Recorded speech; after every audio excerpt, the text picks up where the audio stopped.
2017. School District of Upper Dublin's Board of School Directors monthly legislative meeting. I'd like to welcome everyone here tonight, especially the Sandy Run Project Review Committee that is here tonight. We're looking forward to the presentation by Mr. Sirota, who chaired that committee.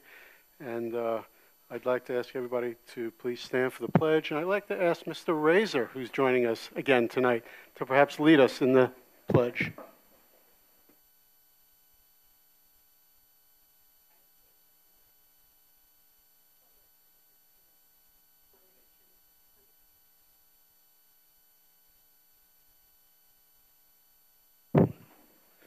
Mr. Razor was a board member from '99 to 2003, I believe. Thanks. Okay, let us begin with a roll call, please. Ms. Evans? Mr. Chmielewski. Mrs. Good. Mrs. Hester. Dr. Ludwig. Here. Dr. Kim. Here. Mrs. Rothman. Here. Dr. Resnick. Mr. Sirota. Dr. Levinowitz. Here. Okay. All present. All present. Thank you very much. Let's move on to Ben Helsner's Student Government Association report. Welcome, Ben. Thank you, Dr. Levinowitz. Quote decorating is underway, Spear Week is coming up fast, and the PSATs are on this Wednesday. With all this going on, the high school year is truly in full swing. The senior night soccer game against Quakertown was a decisive victory, with Upper Dublin scoring 5 goals to Quakertown's 1. Our student a cappella group Vox is going to perform at Hershey Park as the day's closing act in just a few weeks. The Spanish exchange students have just arrived, and we all welcome them with open arms today.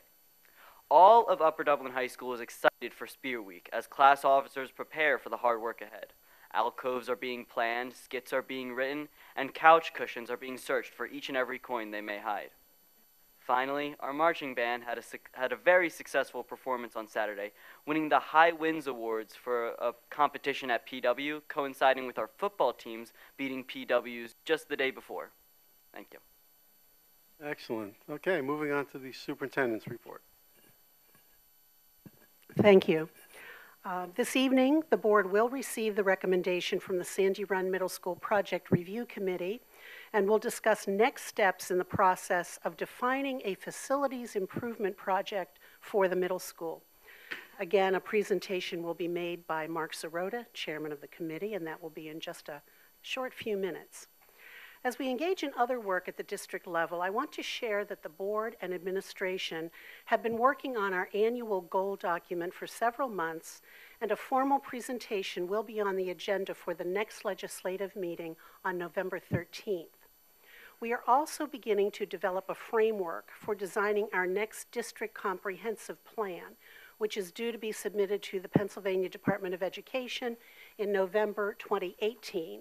And more information will be presented during the next Education Committee meeting on November 6th.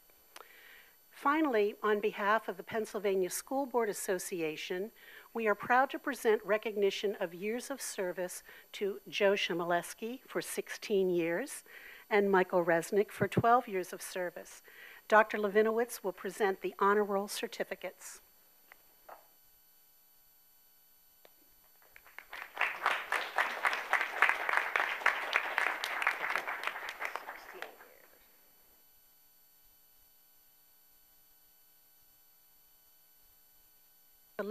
The legacy of school board service is firmly embedded in the history of our nation and its commitment to public education.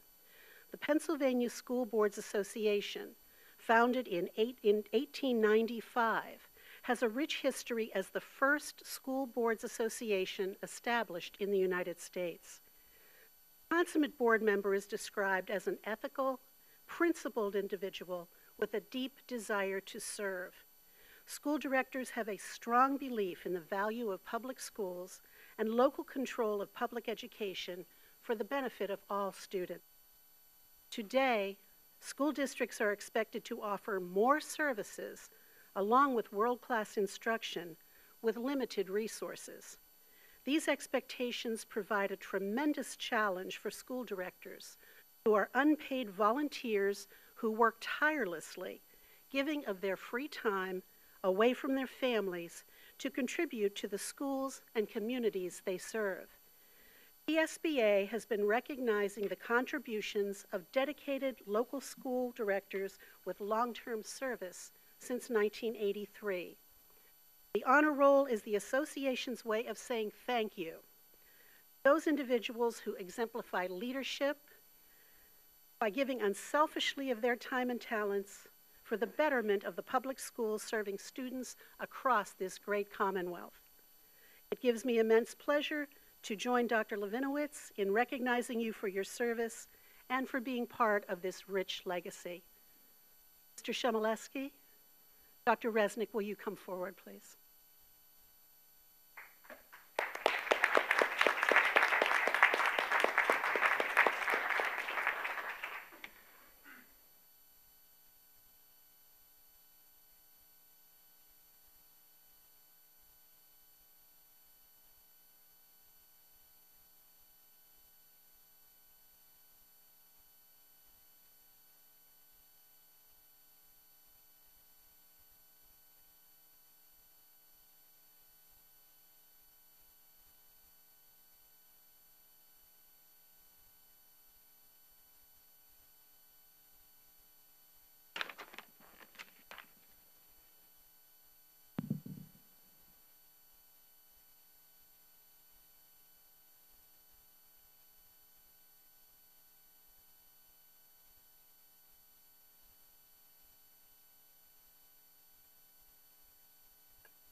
Okay, we will, in recognition, we have 3 board members actually leaving us in December. Ms. Hester's also leaving, but she didn't have enough years to get a certificate, but your service has been just as valuable to us serving on the board, and we appreciate, the 4 years that you served with here. And we'll be probably roasting or toasting or whatever we do probably next month or December. In December at the reorganization meetings when the new board members will be sworn in.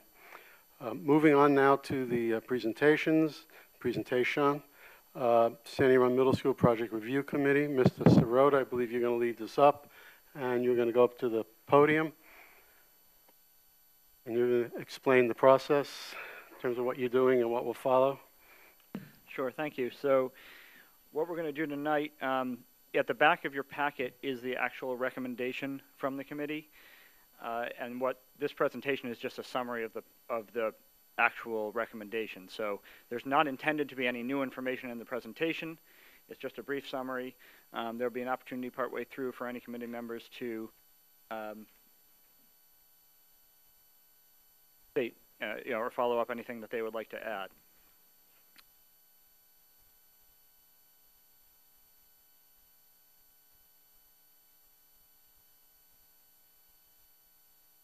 So by way of background, the board sought input on facilities, variety of stakeholders.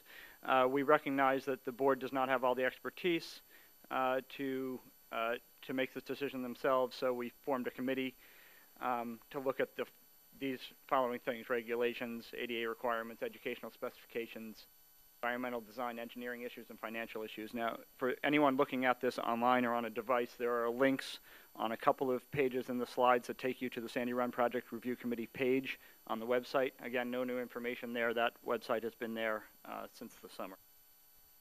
Shortcuts if you want them. The objective for the committee was to make a recommendation to the board based on their expertise of what they believe the best options were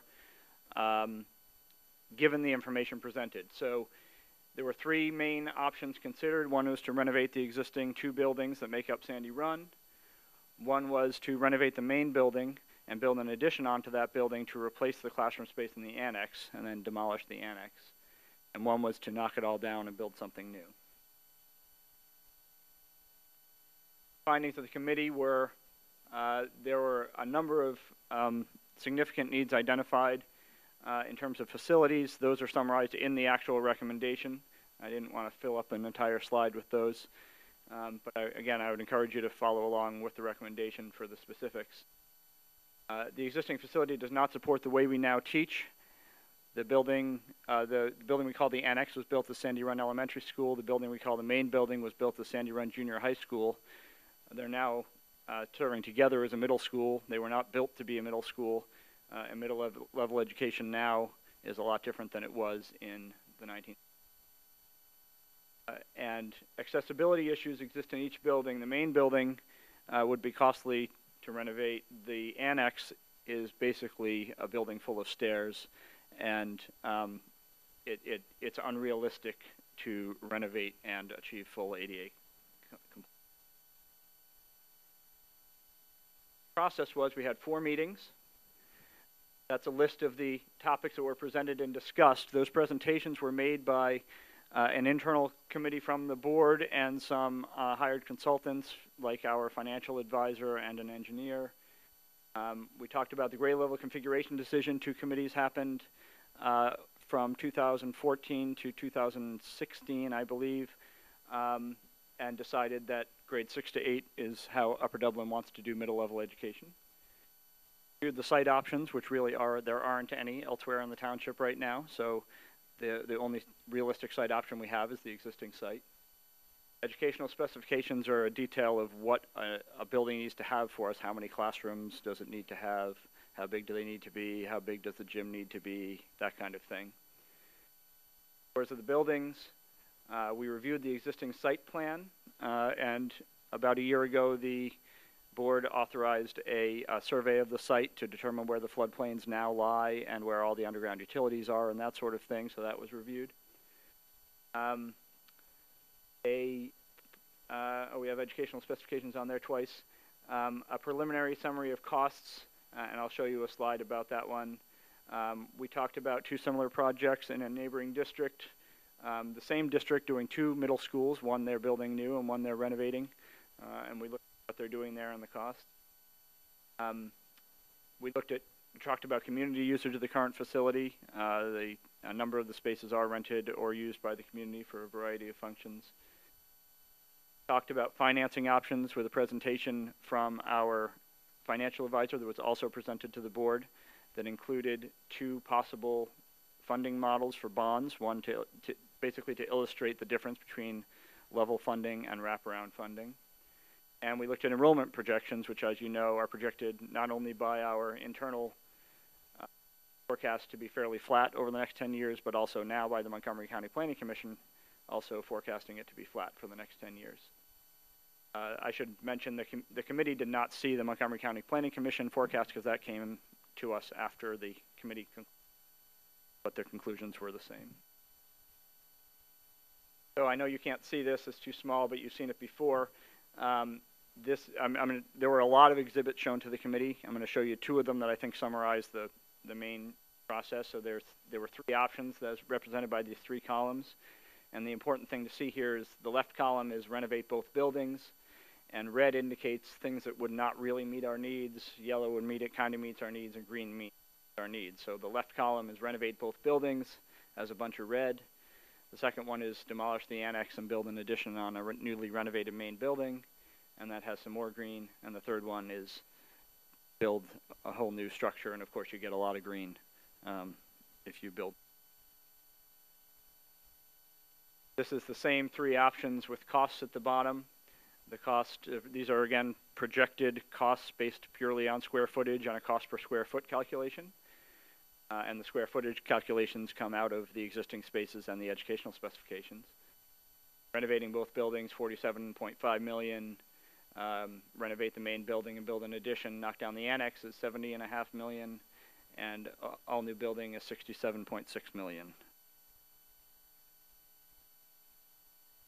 Conclusion that the committee came to, here's the important part, the conclusion that they came to based on the information that was presented to them was that the district did not have a long-term district-wide capital plan and really should. And they wisely were not willing to take my word for it that we would pay attention to the other buildings. They insisted that we really needed a long-term district-wide capital improvement plan And so that really is the core recommendation from committee. We need a long-term district-wide capital improvement plan. Good news is Mr. Lester was already starting to work on that and has been working on it. We have the first 5 years of that fleshed out, and that will continue to go on and grow and be discussed at operations committee meetings going.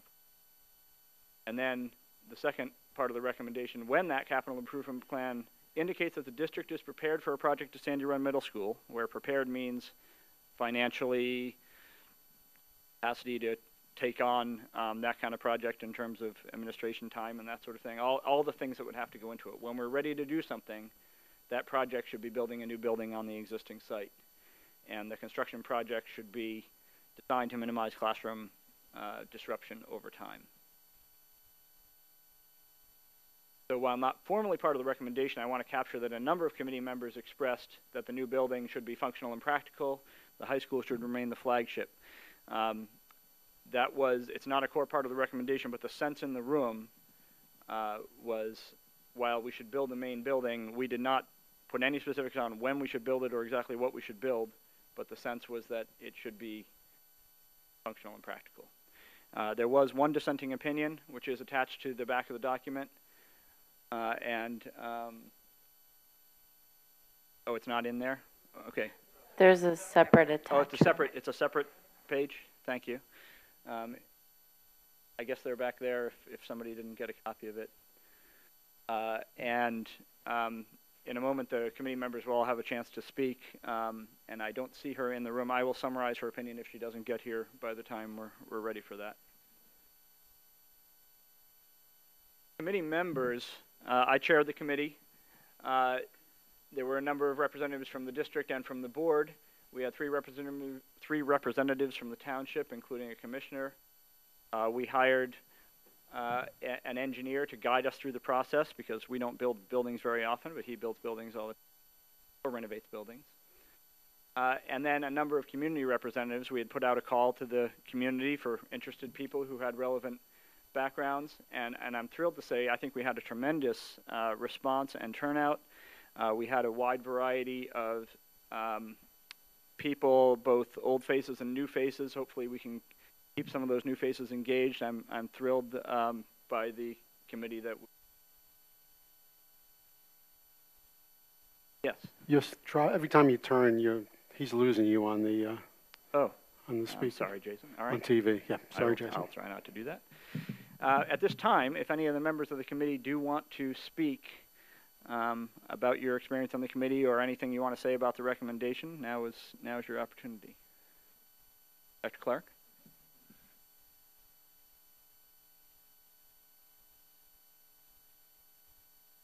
Thank you, Mr. Sirota, Dr. Wheeler, Dr. Levinowitz, members of the school board, and our district administration.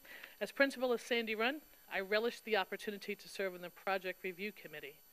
Work was eye-opening and reaffirming of the articulated and apparent need to bring our one middle school into the 20s. As was recorded in board documents more than a decade ago, the needs of Sandy Run were well noted and prioritized in the long-term planning of the district. Having worked alongside the board and Dr. Wheeler for some time now, I know that when they say they will repair all buildings, in addition to prioritizing the needs of Sandy Run, they will do just that. The proposal of the Project Review Committee doesn't speak to Sandy Run or nothing. It speaks to Sandy Run first and other buildings soon thereafter. Sandy Run houses close to 1,000 awesome and amazing children and 85 dedicated and professional staff members. Each day, we make do with our 1965 and 1967 facilities. We do so because we have to. But by acknowledging what is best for our children at this critical juncture in their lives, I am in full support of the proposal now in front of the board. I say let's serve the children of Sandy Run. Let's serve the children of our community. I am Upper Dublin proud.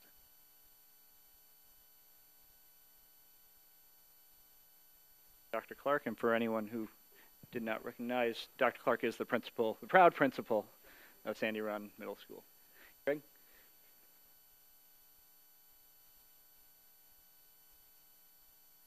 So, make a decision. even if that decision is to do nothing at this time. And for you to know that whatever decision you make, you'll be wrong to somebody. That being said, I'd like to ask you to be frugal with my money. Our taxes are comparatively high to neighboring school districts. Resulting that is that our housing prices are comparatively lower. And that's not necessarily a problem unless you're selling your house. But a constant increase in taxes year over year isn't advantageous to anyone. As you consider what to do with Sandy Run Middle, the ideas of getting our financial house in order and maintaining our school buildings are the two main issues. I like the idea of replacing the 50-year-old, well-worn, out in some cases, and out-of-date design middle school building. I don't like the idea of increasing the district debt and thus guaranteeing raising my taxes for years. Replace the middle school and to defer the maintenance on the elementary school that our facilities reports seems really short-sighted. Borrow enough money to do accessibility modifications at the middle school and some work at the elementary schools might delay this decision for 5 years, but back here I dislike the idea of building a new school with it without replacing the windows out. And I dislike doing accessibility Band-Aid work on the middle school hall. Don't answer the bigger accessibility classroom issues, cafeteria, auditorium, library, gym. All of them need help. And I don't like the idea of increasing debt.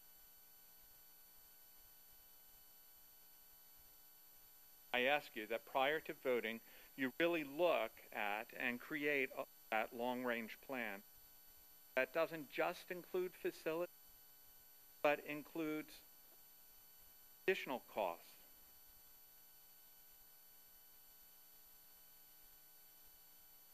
Upgrades to the education monitors, projectors,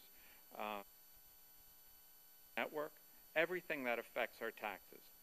Know that effect and then make the decision, how will increasing debt, increasing the taxes affect the taxpayer, I think is really important.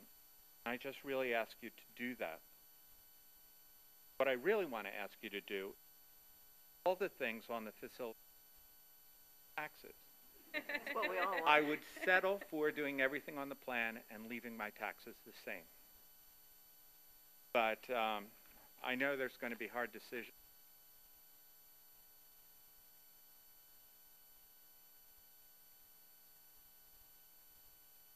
Anyone else?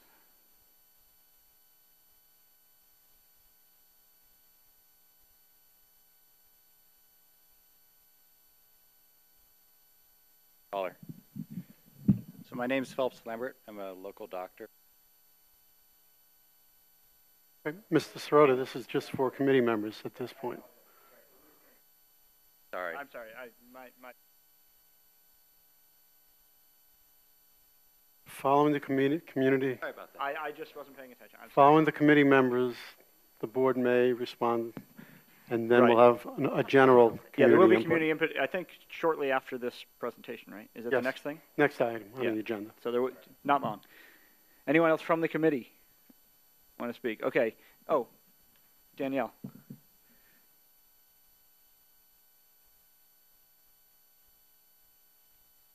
It also would be helpful, just state your full name and what you do during the day.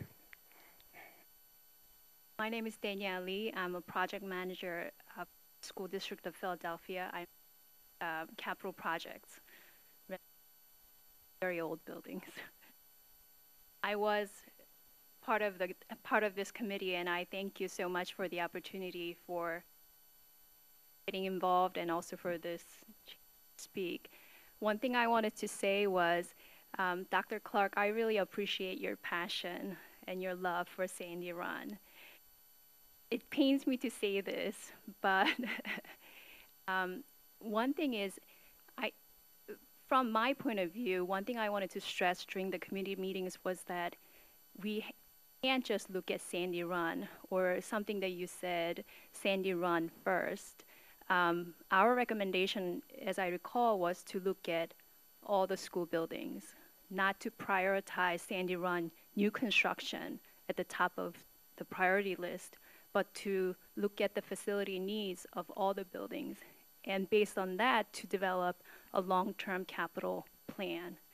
And one thing I just wanted to stress again is that when you develop a long-term capital plan, it's not just listing the needs of each school in terms of facility, but it also needs to be matched with how you're going to fund those projects. So I haven't really looked at the long-term plan that is being worked on, but I mean, I'm looking forward to seeing the final version, not just listing what the needs are, but having a thoughtful plan of what we can tackle and how we plan to fund it.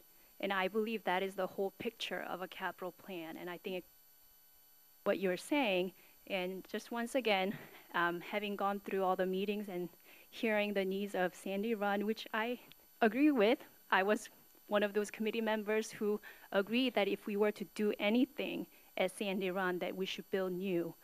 But at the end of the presentation, the projected timeline that starts the work very soon, I believe that that is premature. And just wanted to stress that. Thank you.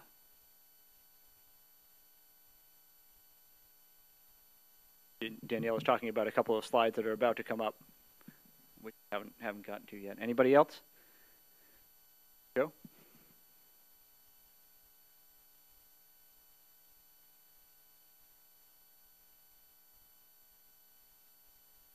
Good evening. Joe Ongaro. I live in Orland. I have a 6th grader daughter at Sandy Run. I have a 3rd grade daughter at Jarretttown. During the daytime, I'm a senior project manager at Villanova University.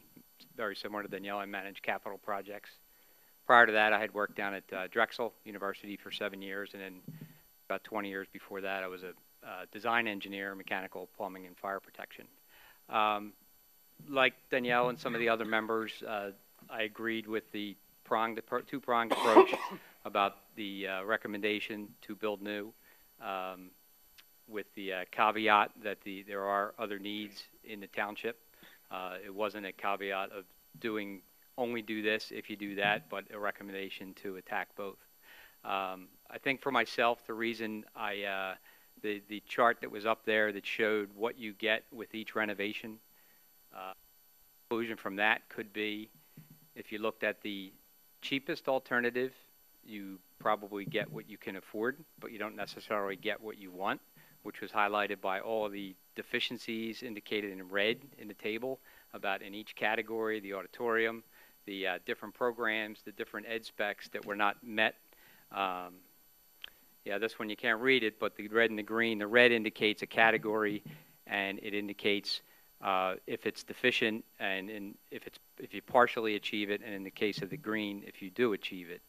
And so on the low level, with a renovation, one thing that is kind of mentioned, ADA, different comments about addressing the need and acknowledging the need. The challenge there is that the ADA is not an option. Anything you do, once you start working in the building, you're committed to going all the way with it because of the nature of the renovations. The room we met on September 26th, the auditorium there, the ramp that was down from the top to the bottom of the stage. If there was somebody at that meeting that wanted to come down to the microphone that was up at the top, they couldn't have made their way down without somebody tilting back their wheelchair and wheeling them down. The whole point of the ADA regulations are that people don't need help. They shouldn't need help to get to places. When I first toured the school, my first comment was I couldn't believe you haven't been sued yet. But given the grandfather nature of it, that's the reason why I was kind of disappointed in all the meetings we went to And in the public one, that there wasn't, I think there was one parent on the committee that had a special needs child. I was surprised that with the public nature of it, that there hasn't been a parent that either had a child go through the school or one that has one in there. There was mention about accommodations that are made by moving classrooms or strategically scheduling or locating students in different parts of the building. From that aspect, I mean, I think hearing some of the, I've lived in a township about 20 years. I did not grow up in this township. Hearing some of the lifelong residents here, they almost wear it as a badge of honor that they went through the school and they put up with the breezeway and wearing the coats between classes. As someone who works on the university level, you would think that when we build buildings, we compete with other universities. In this day and age, we actually compete with the high schools, with the school districts. So we have schools at Villanova. There's a building that was built before the Civil War. So we're in the same challenge with working with older buildings. Danielle mentioned it about the school district. So the challenge is trying to attract the students, and they're coming from schools, fortunately for our township, a school like Upper Dublin, that's palatial, you know, compared to some of the older high schools, even some of the colleges in the Philadelphia area. You know, they're all old schools everywhere. So the students, in some cases, the facilities at universities are a step down from the high school. Along that lines, from what I've seen at the schools, the middle school is a step down from the grade schools. It should be a step up. The mention about maintaining the flagship nature of the high school is a very good point. It should be. The middle school should bridge the gap between what they have at the elementary schools and what they have at the high school. Lastly, I guess I would just appeal to your sense of stewardship. You're here today, good or bad, from decisions that were made 50 years ago about how to build the buildings, from decisions that were made 25 and 20 years ago about how to renovate the buildings. I think at the presentation there was a history of the school presented that had indicated the building had already been renovated twice for different uses of it, depending on the demographics, depending on how the population has changed. So in a sense, today you're making decisions for what's going to happen 30 years from now. Renovation, partial renovation, new construction, either way, in 2037, you're going to have budget meetings about how you're going to pay for the air handling units that are going to get either put in or replaced in the first wave of the project. Things have a service life.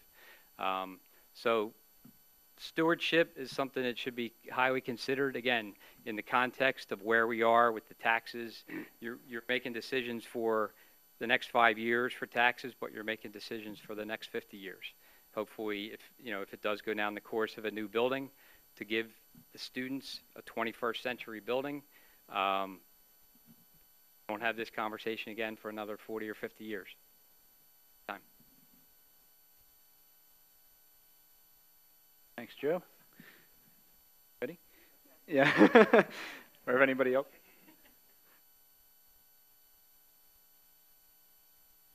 I am Ginny Vitella, Ambler, but I'm not a community input person. I'm a committee member person, and I just ran here from an airplane. So I apologize for my tardiness, and I'm shaking a little bit. So I just want to say that I want to thank Mark and for creating this committee and for allowing me to be on it, knowing pretty well how I stand. And as a result, I actually am also the only person on this committee that is for renovation and for it now. Well, I strongly agree with the portion of the recommendation that expresses the need for a long-term district-wide capital plan that integrates the funding required for the projects to be implemented. And I believe that long-term has to be greater than 5 years. I believe that the district should commit to renovating Sandy Run Middle School and its annex, and that neither building should be torn down.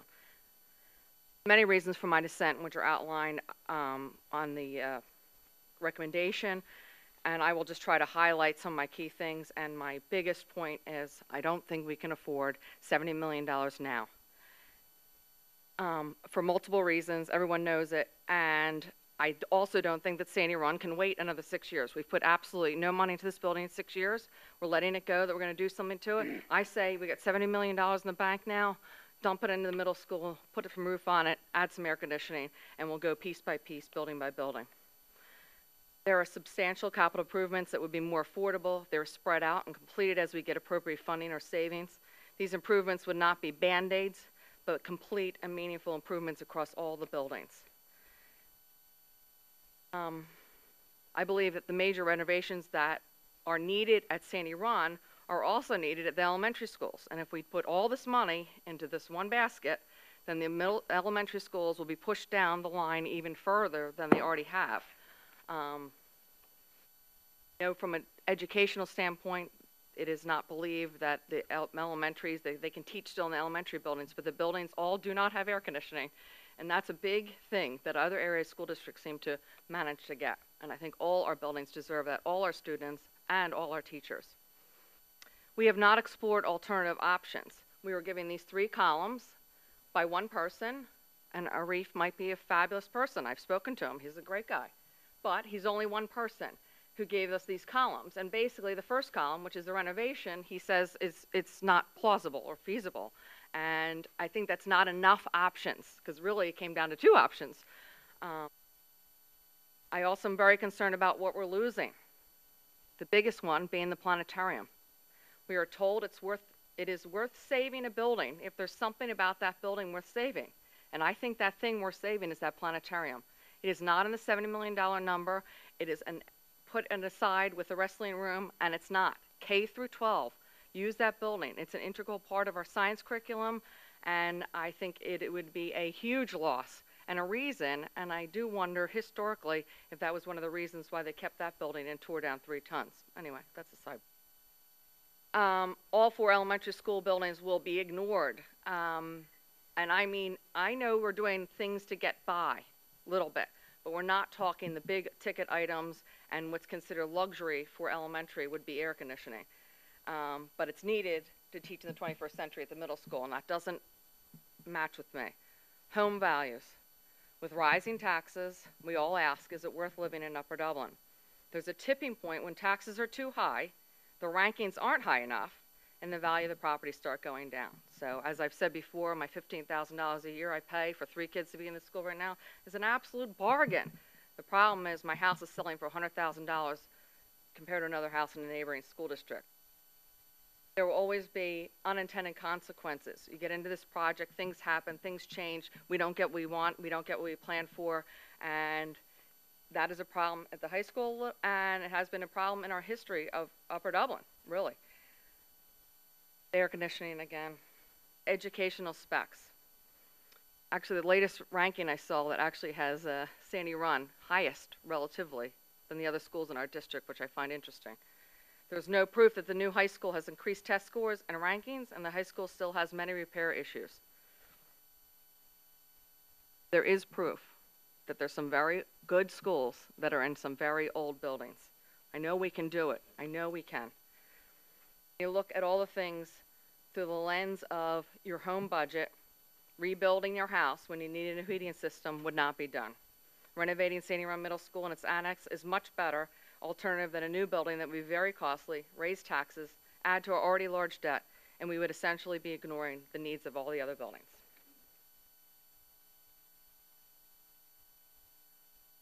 Thanks, Ginny. Anyone else from the committee? Alexis?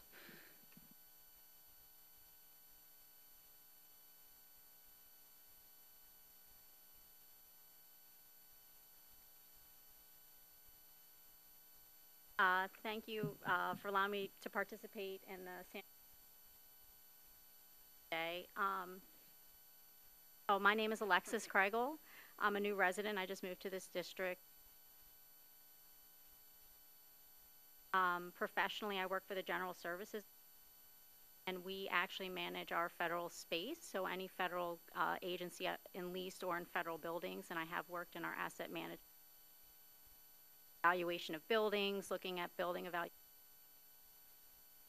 and how do you consider that with, we do 5-year plans as well, and renovations and capital improvements and so forth. So I was very happy to be able to contribute my professional and personal kind of background to the committee, and I was really blown away also by the others on the committee and their professional experience and how we could have a very dynamic and constructive conversation about the buildings. I did want to talk also, our committee was presented with previous committee's findings, how it was several years ago evaluated that the high school would kind of be first in terms of the needs of the school district. We also heard about the grade levels, how there was a previous committee, I think it might have been for a few years, that looked at the grade levels in the schools, and do you push 6 down to, you know, the elementary schools, and how do you structure that, and so forth. And our committee was tasked with looking at Sandy Run Middle School in terms of a higher need of the school district in terms of funding. What is really, what I would say is the highest and best use of our tax dollars. And we looked at, if you see the columns, you know, the first one was to renovate, which wouldn't, you know, as you see the red, doesn't meet several of the needs, and also had a price tag of about $47 million. The middle one was kind of altering, so kind of an in-between, which again was higher. It was about, so, and then the last one was a new building, which was $67 million. One thing that this chart doesn't show is kind of the lifetime of those improvements, and that we heard from, and we talked through as a committee. So if we're going to renovate, that's kind of a short to mid-term solution. So you'll be spending about $47 million to be looking at larger price tags in the next 10 to 20 years for that building. Whereas if you look for a completely new building and you're starting fresh, the life cycle of that, you're looking at a better structure, more of a box. And if you're familiar with the Sandy Run, how kind of the buildings are separate and kind of oddly configured. So you're getting a more efficient building envelope and structure to maintain as the years go through. And it's, you know, it's a better buy, I would say. You know, you have a few decades worth for those building systems, and you're not looking at major renovations in the next 20 to 30 years where the option was. So I just wanted to bring that to light. I don't know if we necessarily spoke to or if it's been presented yet, the life cycle of some of those improvements. I still stand by the committee's recommendation that we do need a district-wide plan. I do think facility investment and planning is very important across all of the buildings, and prioritizing. It's a very difficult discussion and decisions that need to be made, one which I can relate to in my professional experience when we look at how to best spend your tax dollars on a federal basis. So I want to stress that, and I know I mentioned at one of the meetings, that a new building is truly the highest and best use of our tax dollars going forward. I know there was also some talk about scores and such with the building, you know, what do we get in terms of improvement of scores for a new building? And I personally don't feel that there's necessarily a correlation between that. Say if we get a new building, we're going to be able to increase scores. It's kind of a more of an existential question. I'm sure teachers are doing a fabulous job in the schools now and will continue to do a fabulous job. So I did just want to thank you. Anybody else? Kevin, Stan, anybody? Okay. So continuing on, thank you everyone for your participation and your comments. So the next steps, we haven't formally committed to this, but the current plan, well, I should say we did get the updated enrollment report, as I mentioned, from Montgomery County Planning Commission last month. We've had one community forum. We have 2 more scheduled so far, October 16th and November 14th, that are intended to sort of raise awareness to the project in the community. The next real step moving forward would be for the board to authorize an RFP for multiple architectural firms to look at these 3 options or anything else they choose to recommend in those proposals and sort of validate the pricing we have and come up with rough designs. That would be sometime this fall at the earliest. And if we do that, then this represents sort of the most aggressive, to Danielle's comment, the most aggressive possible schedule. So I'm not saying we're going to hit all these marks or even necessarily going to try to hit all these marks, but people ask all the time, well, how long is this going to take? You know, when would we be done? If we moved as fast as we could, this is when we'd be done. If we delay by a year, then, you know, extend this by a year. If we delay by 8 years, then extend it by 8 years.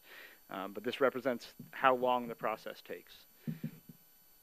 So in the fall, in the spring, we would review those RFP, the proposals that come from the RFP process, potentially select an option, you know, make a formal decision: are we renovating or building new or something else that some architect recommends that we haven't thought of yet.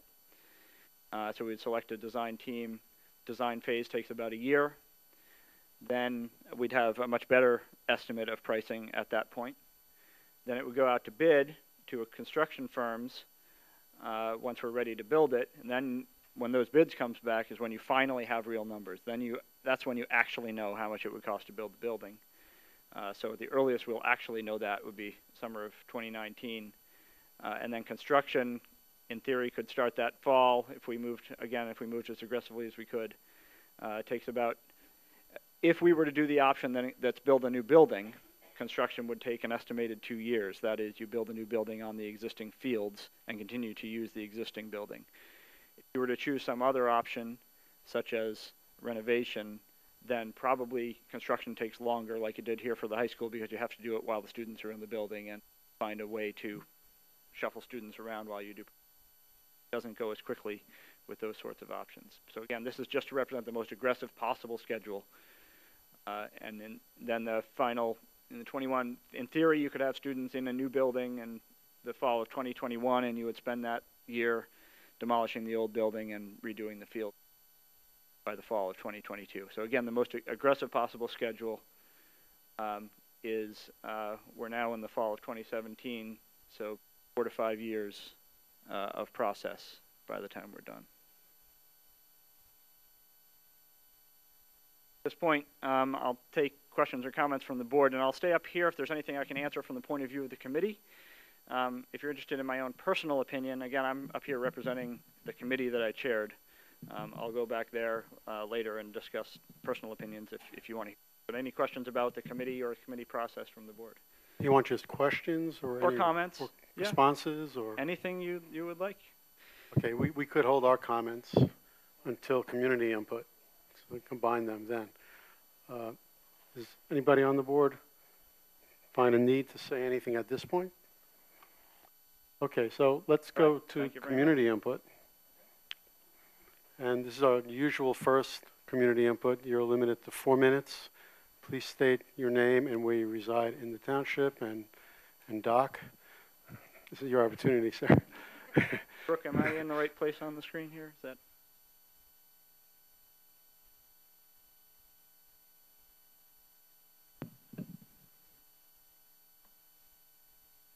Thank you. My name is Phelps Lambert, again, in local position, Washington. So first, I have no idea what's the best option. So thank you for being on the board. This is a really tough decision for all of you. I was just considering this.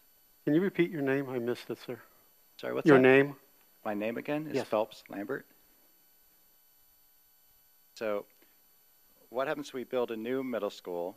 It's in the range of the 70 million. And with the high school, if I recall what happened, to stay on budget, there were a few things that weren't included. So if that happens with the middle school, then okay, a few things aren't included. What is included are the big necessity items, but things like the planetarium or the wrestling gym or maybe other small things might get left behind. So, which would be a shame. So we would have a middle school that comes up to code, has enough space for everyone, and is kind of a new middle-of-the-road middle school shuffling into this beautiful high school, and our taxes would go up by, it doesn't matter because I have a daughter that's going to be benefiting from it, but, you know, after she graduates, then I might, you know, think again about staying here if my taxes are too high. But I could understand it for people who are retirees and who want to stay in the community. That's an issue. And looking at this community a year ago, I was looking at taxes, I was looking at schools and how schools were rated. So, yes, I still chose the school district because I saw that in the past and historically it's been highly rated. my patients has said that it's been very highly rated, who's known it through the decades. So I just hope that by increasing taxes, if that's the way the school district, which I understand and I'll pay them, I hope it doesn't dissuade future. That isn't the case. Thank you. Thank you, Dr. Lambert. Where?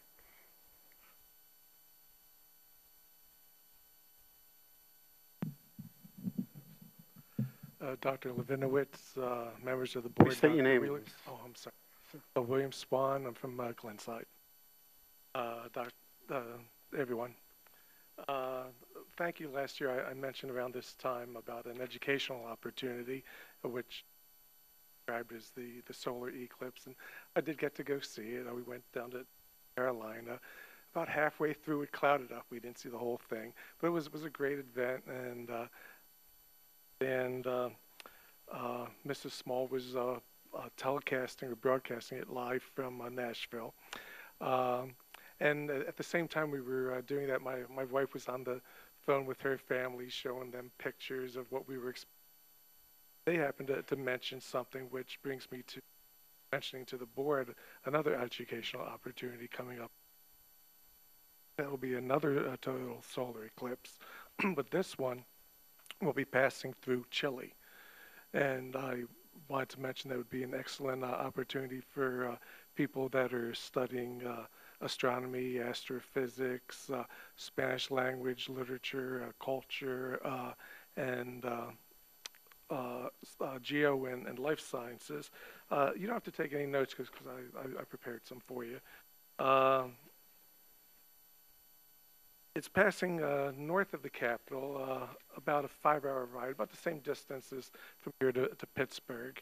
It's going through the resort towns of La Serena and Coquimbo. Obviously, you have to get to Chile by air. It's a very long flight. But to get to the resort towns, you get there by air or by bus or a private vehicle, which I probably wouldn't recommend.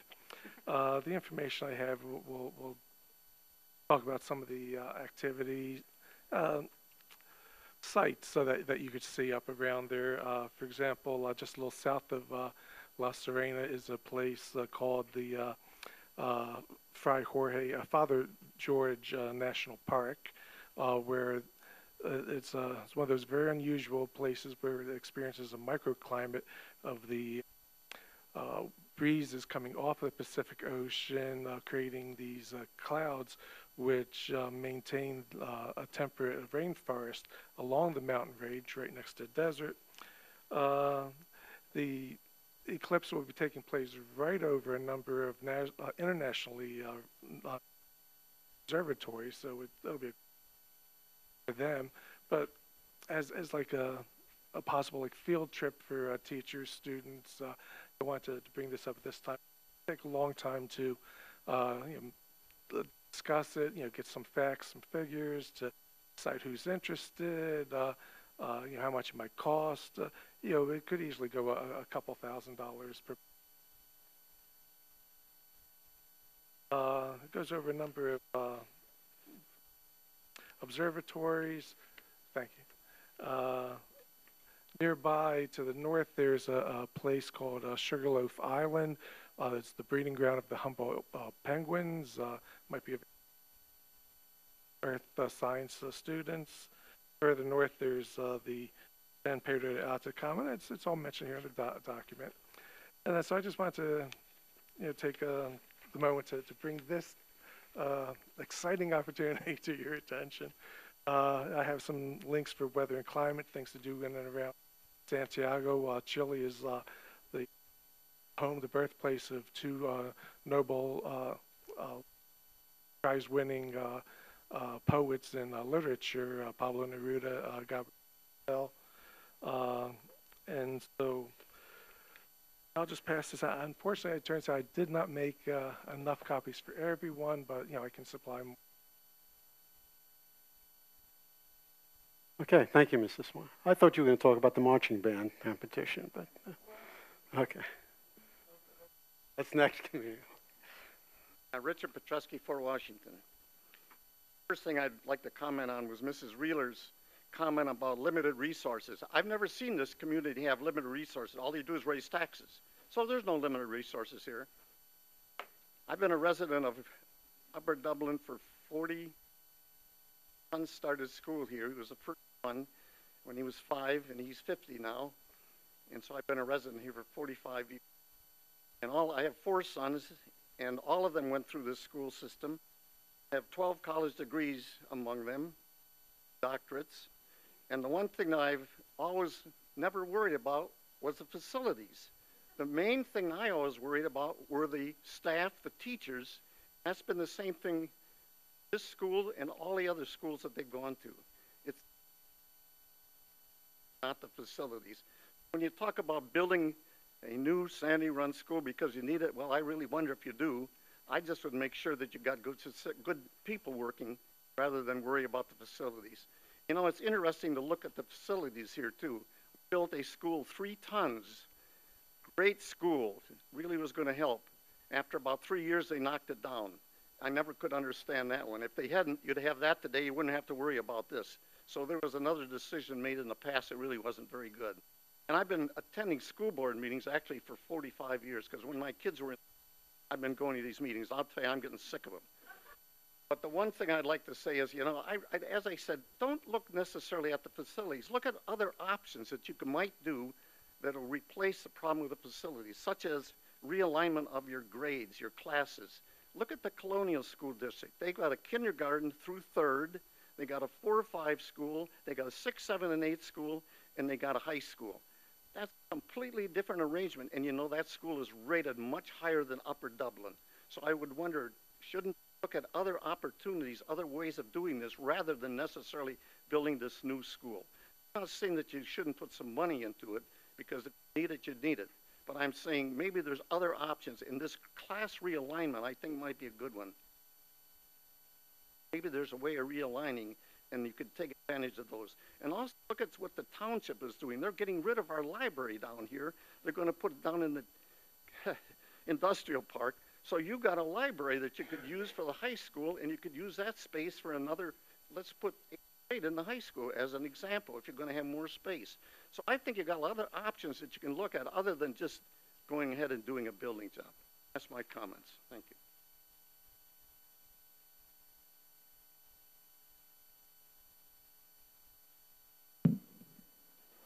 Jen Kuznets for Washington. Just to talk a little bit about the presentation. In the background section, you know, it says got input on facilities options from stakeholders and experts. I mean, to be honest, while everybody is an expert in their field who was sitting on that board, it really was Dewey Engineering who was the only expert at the table as far as what to do with the buildings. They're the only ones who did an assessment of all the buildings. They're the only ones who came up with a list of all the buildings. You know, talking about relevant regulations and ADA ability, I don't think we really, you know, dove into that at all, except just to say that, you know, we have a lot of issues. But I just worry because Dewey's, you know, we hired Dewey. They're going to lead us through the project. I mean, they've got the market on this as far as I'm concerned. I feel like if you really wanted input from experts, you would have had multiple engineers who would be maybe vying for, you know, the job, but we've already basically given it to Dewey. So I don't know, when you get paid a certain percentage of the project, you might sell, you know, a more expensive option a little harder than something else, I guess, is one of the problems I have. The capital improvements plan that we've been working on, I love that one of the committee members said it also should include, you know, financial implications of whatever these plans are. And, you know, a lot of them are really just Band-Aids, I would say. Like a lot of the things, I know we have, for instance, for Washington, windows are on there, but only if we can do the AC, and we're not necessarily sure we'll have enough what that'll look like when it comes. So while it's on the list, I don't know necessarily if it's actually going to come to fruition in a couple years, right? So what is the financial plan of how to do that? Or any of the other projects? And, like, what about all the bathrooms in the elementary schools? I mean, it's not just major, you know, roofs that we have to worry about. We have old bathrooms and leaky old pipes, and, like, all these buildings have the same issues. So you know, I think that those things also need to be on the facilities plan. And I think we have a lot of issues in the high school, and that needs to be on the facilities, to be honest. You know, one of the reasons why I think the public is questioning so much is when we were at this last Sandy Run meeting, the board basically said, yes, we built a flagship school. And then the board said, we did an assessment of all the buildings, and the middle school was just as bad as the high school, yet we still built a flagship high school instead of 2 schools, maybe for $120 million. All those years ago, I'm looking at prices. Everybody else seems to be able to get a new high school for $70, $80 million. You know, middle schools are $40 million when you look at pricing. So this is why everyone's questioning, because we knew the middle school was this bad. Still moved forward with this beautiful flagship building. And I think that's a problem. And I think the disconnect between you and the audience, for instance, is we listen to the task force and members of the committee basically get up and say, yes, when it comes time, build a new building. Great, fine. But you have facilities issues and financial and budgetary issues that you need to do. And we heard that pretty much from everybody who stood up. And then the next slide is, okay, so we'll get rolling next fall. We'll start doing this. We'll start doing that. And I know that it can be best case scenario, but I don't even know if that slide was necessary to have up there, because it feels like, also coming off that last meeting, when you're promising the audience you're not going to raise taxes in order to do this building, to me that sounds like option number 3 of the financial, with the longest payback, because that's the least amount. It's like point whatever % of a millage that you're going to have to raise it. So for me, it's you've already made up your mind, because you're telling us you're going to do option 3 by not raising taxes. That's what you sold. Thank you.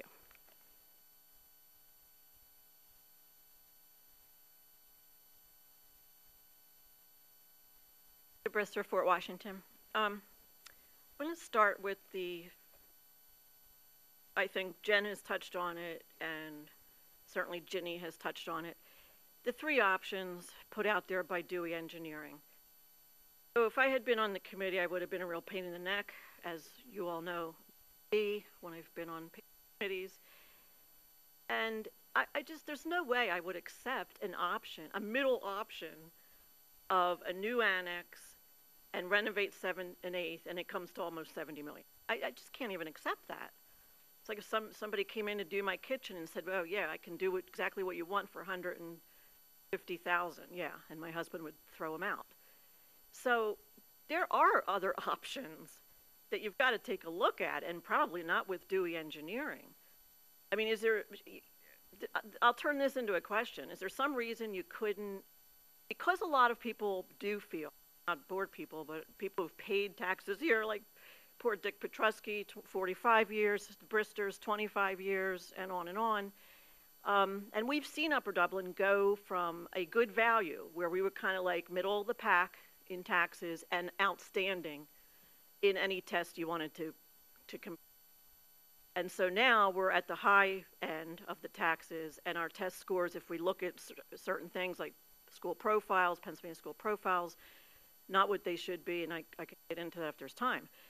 But the point is here, wouldn't it be a reasonable compromise, sort of, to say, well, we can do a $35 to $40 million, let's build a new annex, but put some other things on hold. Let's see, obviously, the long-range plan. I don't see any reason why you would demolish that 7th and 8th grade building. I'm not a fan of demolishing the annex either, but since the board seems to think that's the worst, I have to totally agree with Dick Petrusky. My kids went through here. The facilities were not ever an issue. If there were issues, it was not about facilities. My kids and hundreds of others loved the breezeway. They love the breezeway. The breezeway is not an issue, so don't make that an issue. I'm not saying that there aren't some legitimate things that need to be done, as other people have said at many of our buildings, not just Sandy Run. Don't make issues where none exist. I think it's fair to say that, with all due respect to the principal, who I like even though I don't know her very well, you're making do. Okay, but we admire you for that, because in Wissahickon they're making do also. and in Hatboro Horsham and in Abington. They have not all knocked down their buildings. And in Plymouth Whitemarsh, as you mentioned. I think they're doing a renovation now at Plymouth Whitemarsh. So I think there are alternative plans in here that could be in the $35 to $45 million range for now. And then if we get more revenue, and I don't mean from the same people you've been hitting with taxes so that we're getting fed up with it. I mentioned how a superintendent, our previous superintendent, talked a lot about tax weariness. I threw that out there last month, so I don't want you to think it's just Anita Brister. It was Dr. Plattis acknowledging the tax weariness. So I think there are other options. And I want to just get specific since I don't have a lot of time left. On taxes, Wissahickon compared to Upper Dublin per information from the Inquirer. On the median priced home, looking at the last 10 years, how much taxes have raised. Wissahickon, 10 years, an increase of $201. Upper Dublin, 10 years, $2,360. Okay, that's a huge, huge difference. In fact, on the median price house, the difference between a median price house here and Wissahickon is about $4,000. And guess what? They're number 1 and 2, depends on which year you want to look at, on the Pennsylvania school profiles. We're down in the 80s. Your time's up, Anita. I think we've got to look at it. Thank you.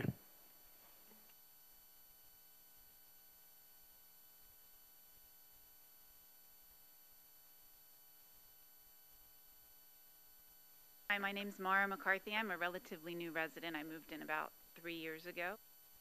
Gardener at Fort Washington. And I've been following this. I don't like high taxes either. Shockingly. I know you're like, there's got to be a constituency out there who loves it. But I think that I'm also of the opinion that there's no such thing as a free lunch, and that at some point, if we're going to keep the quality of community we have to reinvest in our buildings. I had never been to Sandy Run before I went to the tour there, and it is not okay. I mean, from a safety and nobody's thinking about school safety and shooting. How many access points are in these buildings? I mean, I don't know about you, but recently I've been thinking a lot about these issues. ADA accessibility. I thankfully don't have a kid who has ADA access needs, but if I did, I would be on fire up here. You people would not hear the end of it from me because it is so unacceptable. What we're subjecting kids to, the isolation that they feel having to go to all these special arrangements. I feel obviously very strongly about it. Our taxes are going to go up, guys. They're going to go up. I'm sorry. Like forever, until we die, and then we'll be dead, and we won't have to worry about it anymore. The question is, how much are they going to go up? It sounds like this process is a good process. You had an assessment phase with a trusted engineer who walked you through basically a category of cost intensity. Now you're going to go to an RFP where you'll get multiple vendors coming back. Dewey's only role was to put a pin and say, here's how much we think this order of magnitude might be. And then to go back and to say, okay, let's get a bunch of vendors in here, and Dewey help to assess if your vendors are going to give you crazy estimates or not, right? That's the purpose of them. This feels like you're doing the stuff that Ginny was talking about. You know, to me, this process feels like what you were saying, Ginny, and I think you're right. Get it back in here. Let's talk about all the options on the table, but I got to tell you, one that does not deal with ADA access and does not deal with safety and security is one we are going to have a serious problem with as a community, and we have been lucky, but that luck may not last forever. So let's not save 5 cents now and feel really sorry about it later, is my only request. Thank you. Okay, thank you. Hi, good evening. Oops. Good evening. David Fryrick, Fort Washington. I'm relatively new to Upper Dublin. I have one kid in pre-K and one at Jarretttown Elementary School in kindergarten. And I have to say, the first time I walked into Jarretttown, I was appalled to find that there was no air conditioning in the elementary school. That I can get over as long as the teachers and the curriculum are up to par and my child is learning. My understanding that you've been talking about this process for a while, And again, I know there's a lot of, from what I gather, there's a lot of dissent over the direction that you're recommending. If we keep talking, my kids will probably have graduated by the time we make a decision. So I'm here to show my support and throw my support behind building a new school and doing so now. Thank you.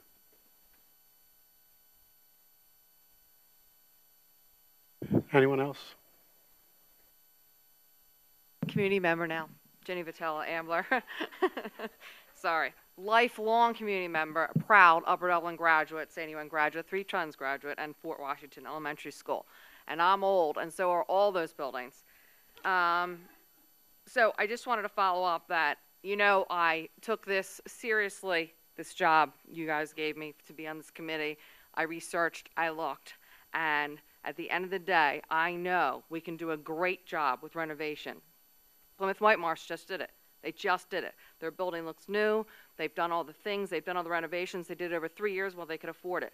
We have $70 million saved. We have to borrow all $70 million on top of the $120 million debt we already have, which is really $136 million with the interest. The $70 million becomes $108 million or $118 million, depending on our payback timeline. It's a lot of money, and we don't have it now. We don't have it. And to say that it will cost us no additional taxes to have this new building, but yet our taxes are increasing because we have other expenses. It just doesn't float with me. We do not have a viable long-term plan, and I feel like, to your point, that we are wasting time in a way because we're just not getting to these big projects. We're doing little bit of projects. $1 million last time I saw the operations, you know, the long-term plan was $1 million a year across the 4 other buildings besides Sandy Run.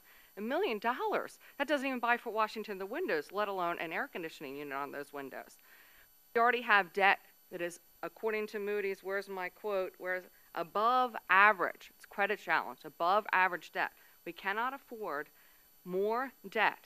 And so doing something now that's substantial, not just some paint, not just some rearranging rooms, which I know we do to make things a little bit better. And this way, if you spread the wealth a little bit, and you spread it over more years, and you do big projects, you can do them on these all these other buildings at the same time, and get this air conditioning in Jarretttown, and get this air conditioning in the other schools. And it's not just the air conditioning; it's all the other things that Jen and others have mentioned. I think that's all. Thanks. Anyone else?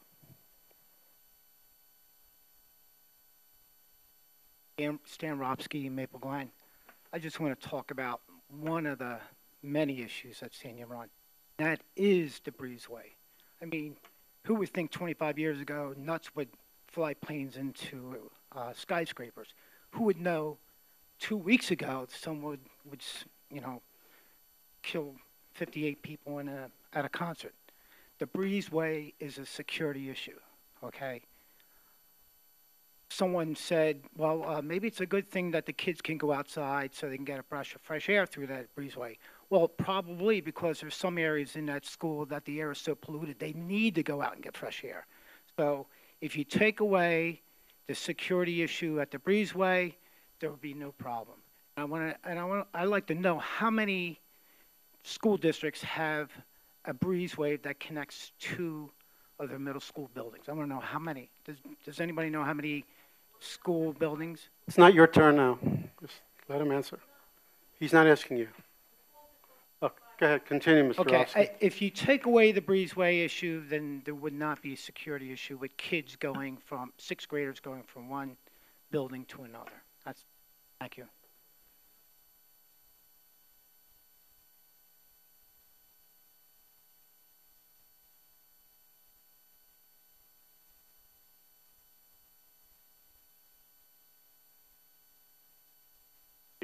Ted Fricker. I live in Dresher. I have 2.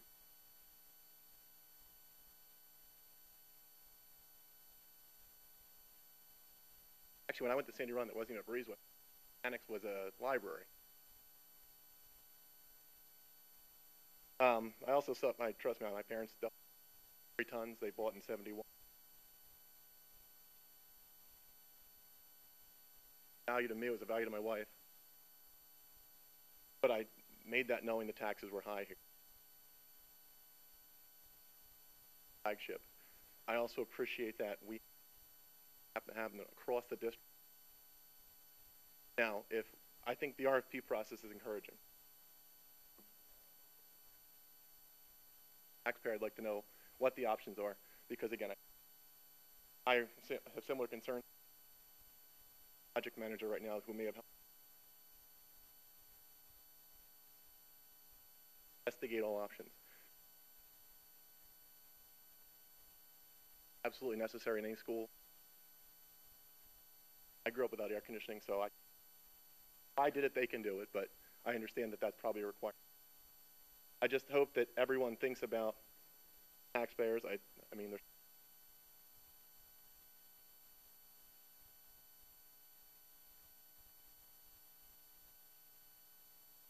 mindful of that. Please involve the community. Please make sure they are.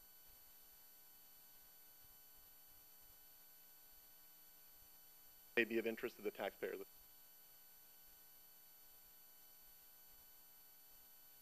Is there anyone else who would like to address the board at this time?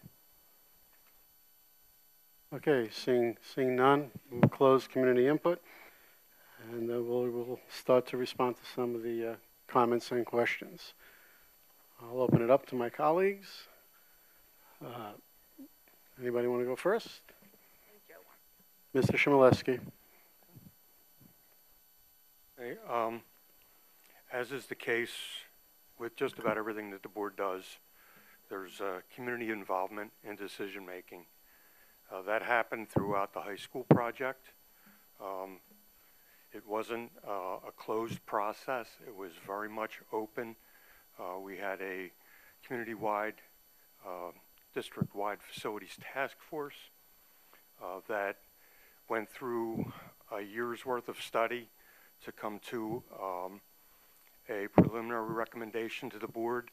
It took another 6 to 8 months for the board to get more information, lots of town meetings, open process to come to a conclusion that was in a meeting in the old high school cafeteria.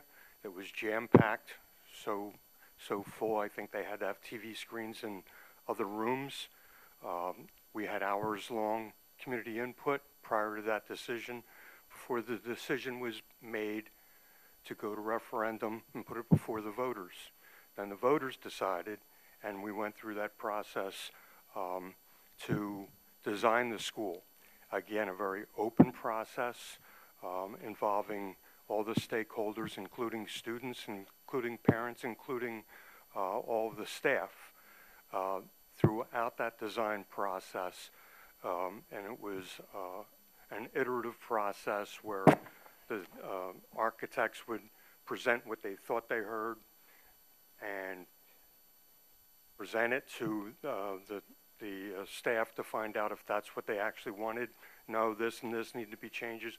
Go back, redesign until everything was included just the way everyone wanted, and then it was signed off and went to final design. So that when that building opened and students and teachers walked into that building, everyone said, wow, you thought of everything. And we said, no, actually you did. That's the kind of process that we went through in the high school. Everything that we wanted in that high school was included in that high school. We were very fortunate that when we put it out to bid and the bids came back, it was within our budget to include all of those items. So, I mean, there's been question about that I hear in community input now, 10 years after the fact. But the fact is that we did not have to cut anything out of the design of the school once we got the bids back. We're going to go through that same process again. This is just a step along the way of getting the recommendations from the project review committee. Then it'll be an RFP. It will be multiple architects looking at multiple options, bringing those forward, presenting them to the board and the community, and eventually a decision will be made. It's been a long process. We've known we've had these issues at the middle school for quite some time. We weren't ready to make the commitment because of various things. Number one, we had to build the high school. Number two, we had the downturn in the economy. We had to overcome all of those things. Now we've prepared for a few years after that to get ready. So when we're ready, and when we're ready to make the decision, then we have to move forward. You can't be afraid to make those decisions when the time comes. That time is coming, and we can't put those decisions off for too long, or we'll be spending money on repairs to the old school, which will be wasted. So we've got a window of opportunity to get this done, and we have one opportunity to get it right, because if you waste the money, you won't have the opportunity to do it right. And that's the process that's going on here. It'll take a long time. It took a long time to build the high school. I started in 2004, and we cut the ribbon in 2012. It's going to take a long time to do Sandy Run. We've been at this for several years of discussing and trying to narrow the scope or find out what kind of a grade structure would be acceptable to the community. We've found those things out. We're starting to narrow down what the building should be for 21st century learning over a long period of time. Once all those things are done, once we've gone through the process of finding out what's the best option, then that decision will be made and it'll be time to move forward. But that's not the time where you shy away from it. That's the time when you move forward because you've done your homework. So I look forward to hearing what the board does over time. I won't be here to actually be a part of the decision making, at least from the board's perspective, but I'll be in the community and I will have community input just as everyone else does. So thank you. Thank you. Dr. Ludwig?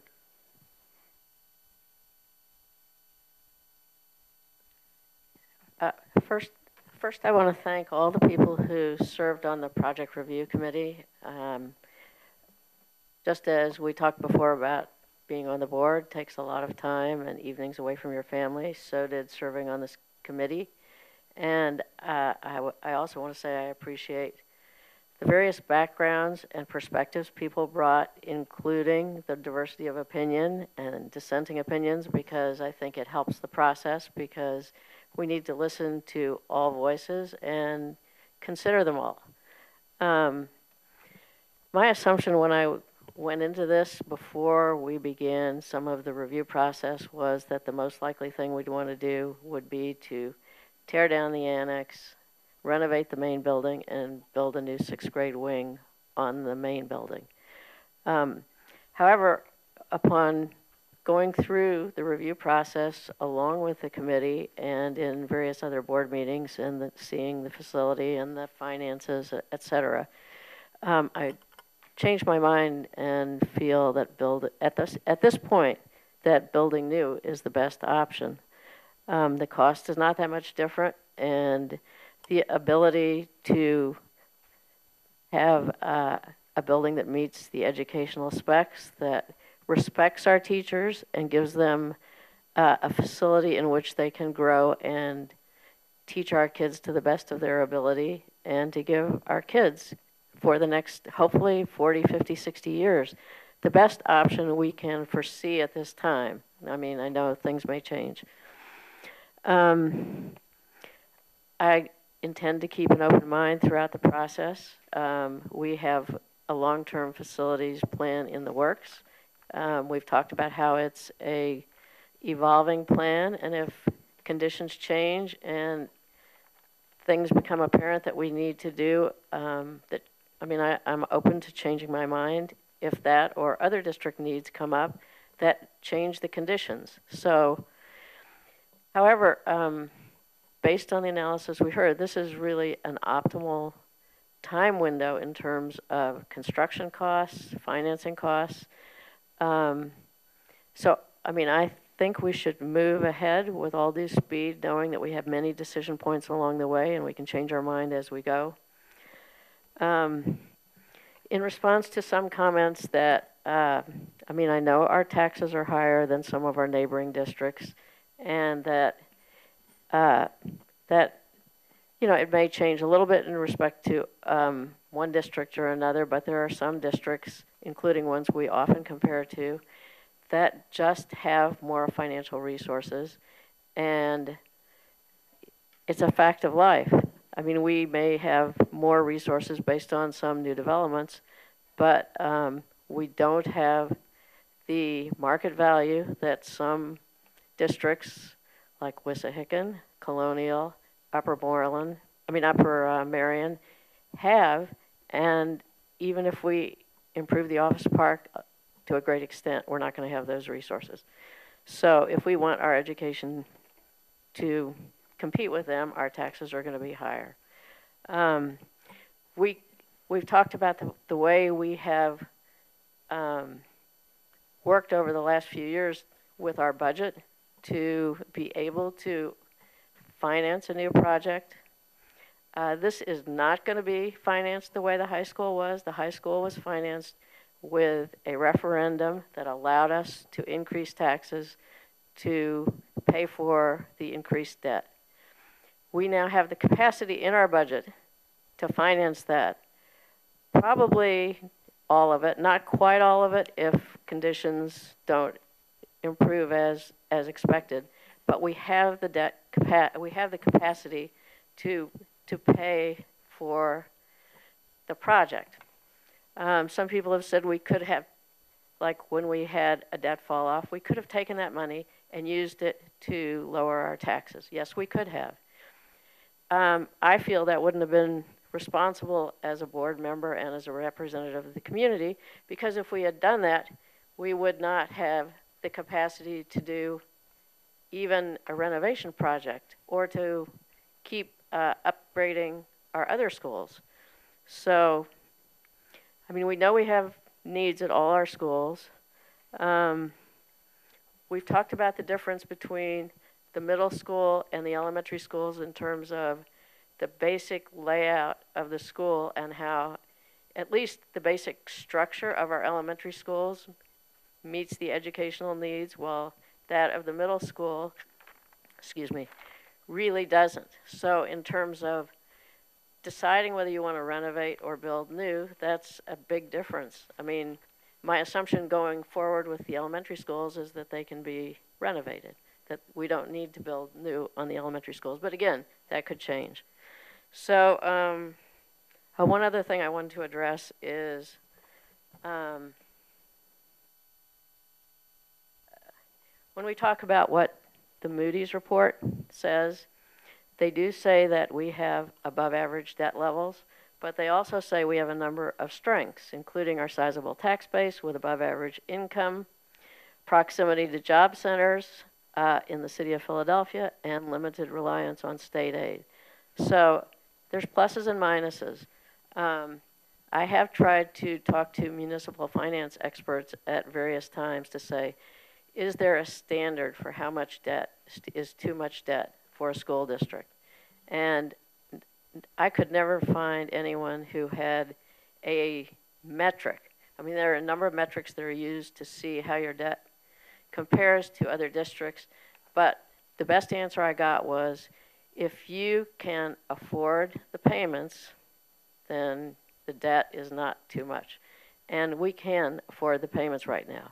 I mean, in the same way you finance a house, your biggest decision factor is what are your monthly payments going to be and can you afford them? So I think I've covered pretty much everything I wanted to say. All right, thank you.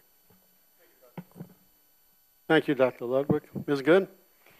Yeah, just a couple of things about some of the comments that were brought up. Mr. Petrosky, unfortunately, realignment was already discussed some time ago. There was a committee that recommended that we not realign the grades, so that the committee recommended after I think they met twice over a period of a couple of years. Yeah, they want to keep it 6, 7, 8 at that level. So that was the recommendation that was made. So there won't be realignment. As to the cost of the high school project, I was, there for the entire time that project was underway.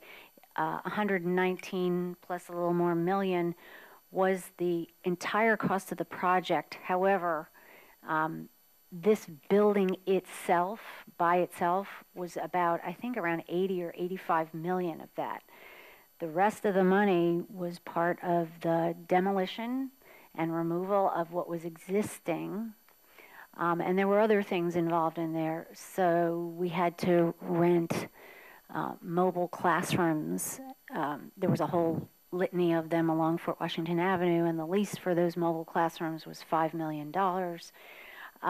There were a lot of things that are just a little bit, if you will, part of Upper Dublin's issues with space.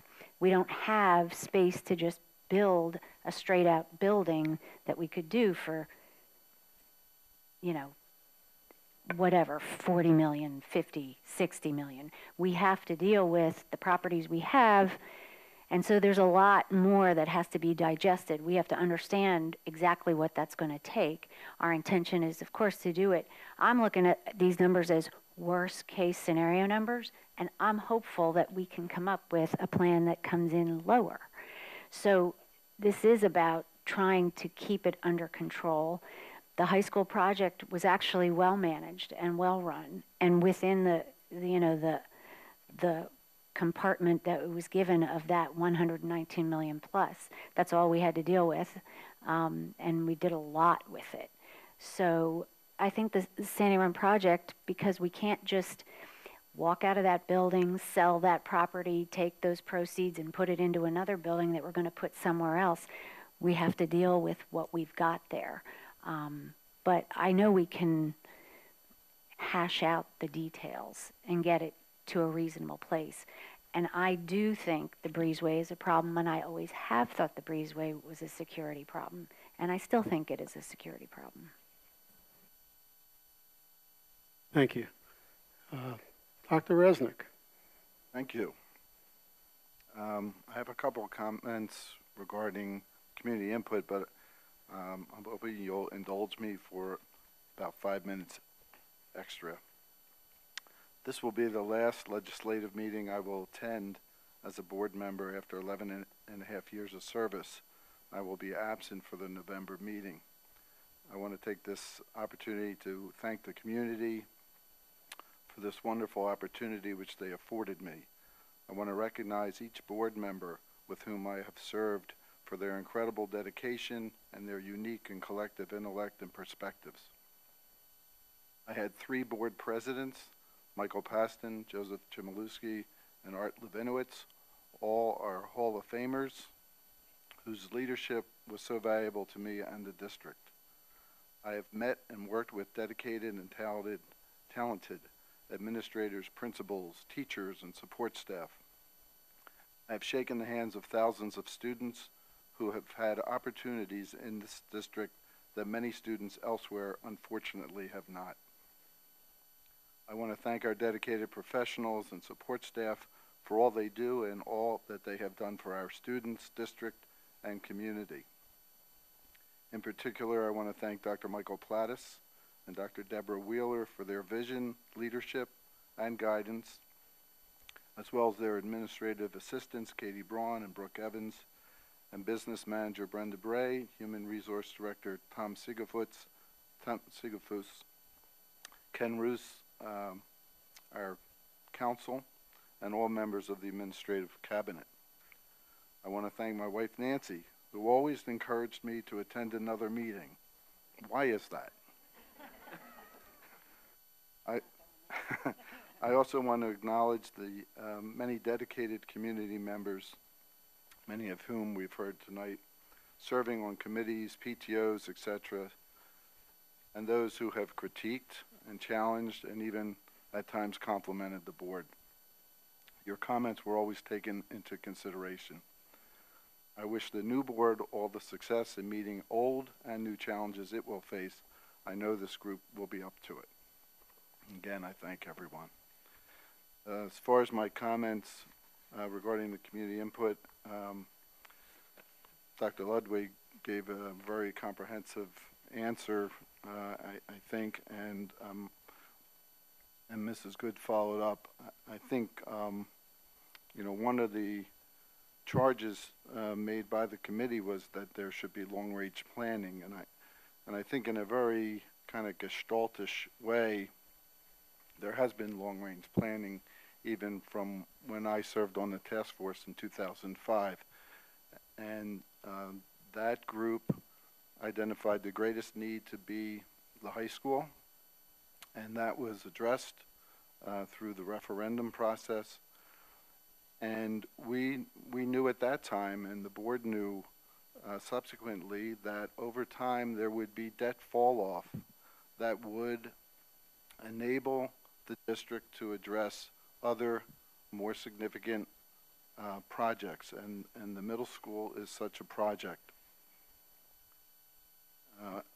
Many of you know that over the past couple of years, I have made the argument for a decrease in the tax rate increase.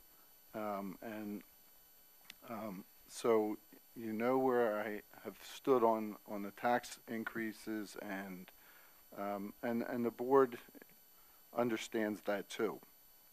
But I totally support an investment in the infrastructure of the school district, a project that will last greater than 50 years, will serve multiple student generations, and ultimately will be paid for by probably multiple generations. It is not being paid for in the first 5 years. It's a project that's going to be long-range planning, long-range financing, and that debt will be shared by many of its users and by a community that supports public education. Thank you.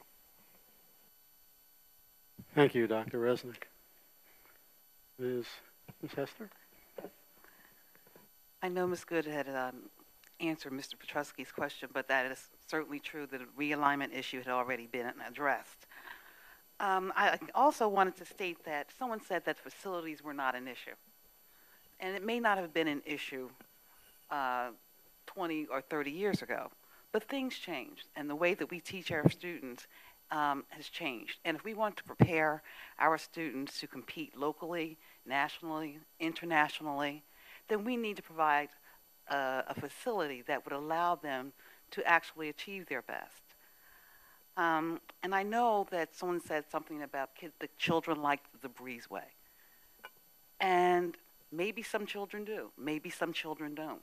But it doesn't really matter what other school districts do in terms of their breezeway, because we have a responsibility and obligation to make the right decisions for our children. If it's unsafe, then we need to provide a safe environment. It doesn't matter whether Plymouth White Marsh or Wissahickon has a breezeway or allows their children to do that. There is no comparison, and neither should there be a comparison. I think we have a responsibility to provide the safest environment that we can for our children. That's my input. So thank you very much. Any other board members? Ms. Rothman? Okay, I just, what Mr. Razor was saying, and I think that it goes to it, no matter what we ultimately decide, people are going to be unhappy, and people are going to be okay with it. I don't think anyone's ever going to be happy with any of the decisions that ever is made, because there's so many different factors that go into every one of the decisions.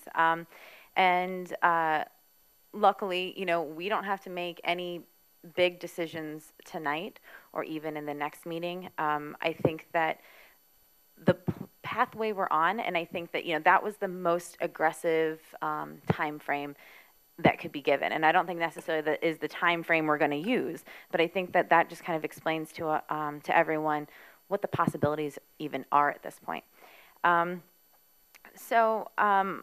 I know we all want low taxes. All of us want low taxes. There's only a couple of us board members that even have kids in the schools. Almost everyone else here is, you know, retired. Their kids have gone through. And so it's one of those things that we all think about. We all want our homes to have high value. We all want to pay low taxes. We all want to have excellent schools and all the resources in the world and all of that. And things have to give here and there, and that's what they will continue to do. And, you know, I don't think that any of us are looking at spending, you know, $100 million into a middle school. We don't want that. I would rather not spend $70 million in a middle school. I'd like to spend 10, but the reality is that just doesn't happen. So for me, in going forward here, the number one concern I have is accessibility. I think that whatever happens with the middle school, accessibility is my number one concern. That all of our buildings in the district should be accessible to everyone in the community. And at this point, the middle school isn't that. So we have to come up with a solution. And yeah, maybe there's a bunch of other solutions, but I don't see how we can make the annex into an accessible building and keep it. If one of these architectural firms, when we go out to RFP, has some magic solution, that's great. But I just don't see how it's possible. So instead, we have to kind of steer the ship and get ready for a big project. And I think that as a district is what we've been looking at over the last few years. This isn't something that just came up. You know, this building, the annex specifically, you know, we call it an annex. It was an elementary school. It was built in 1965. It was never intended to have middle level learners in that building. And we've used that building for lots of different things.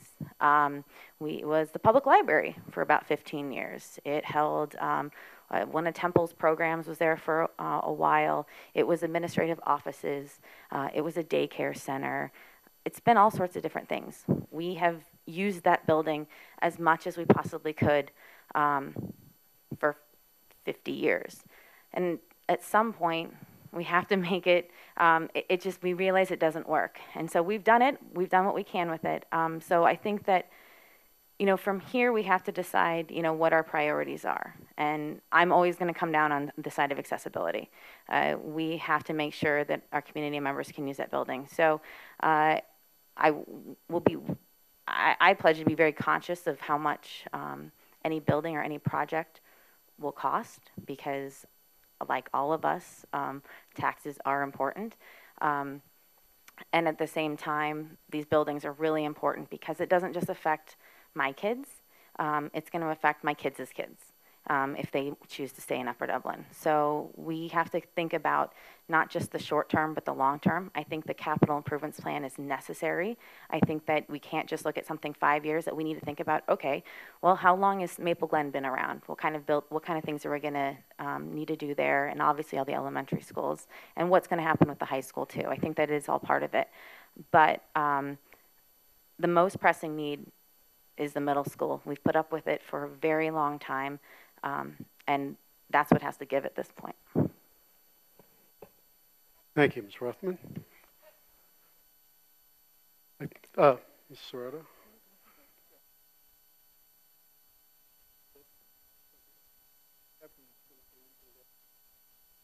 Thank you. I just want to emphasize that when we look at our needs, we have to evaluate our needs for instruction, our needs for accessibility, and our needs for security for each and every student who is sent to us by their parents. The board has been functioning with transparency and will continue to do so, as evidenced by the Project Review Committee, by the extensive discussions that are held in public during our meetings.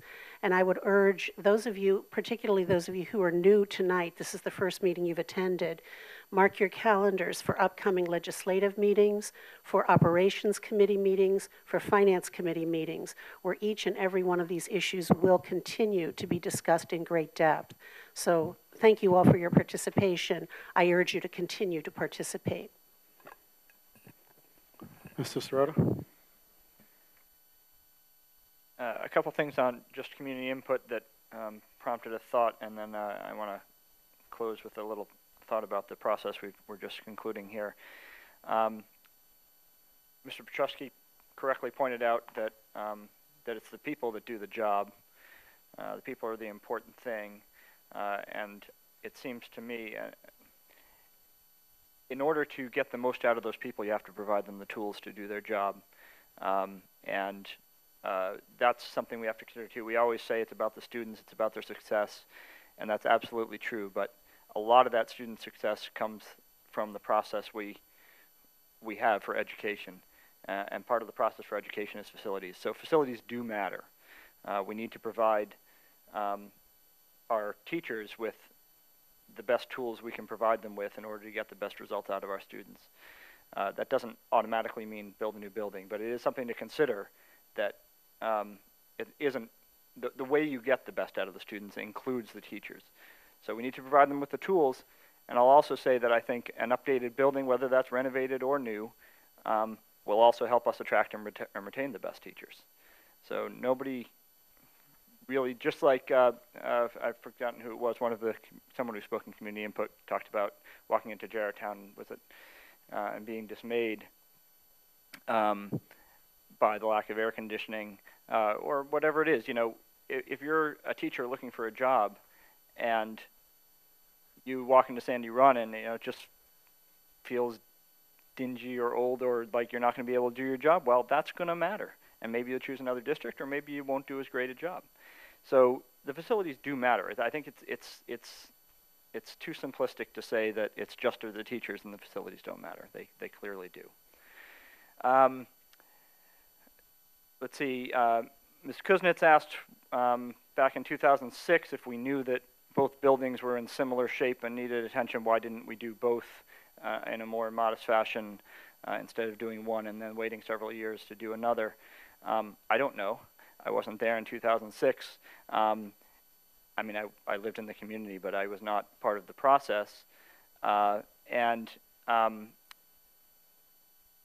It's important to learn from the experience that has gone in the past, but it's also important to realize that the current board is not that board. Even if there are some members here who may have been there at that time, it's different people making the decisions with different factors going in, and we can only play the cards we've been dealt. We have certain regulations to comply with, we have certain money issues to comply with, we have our existing real estate to comply with, we have our existing facilities needs and our existing students and our existing staff and our existing contracts.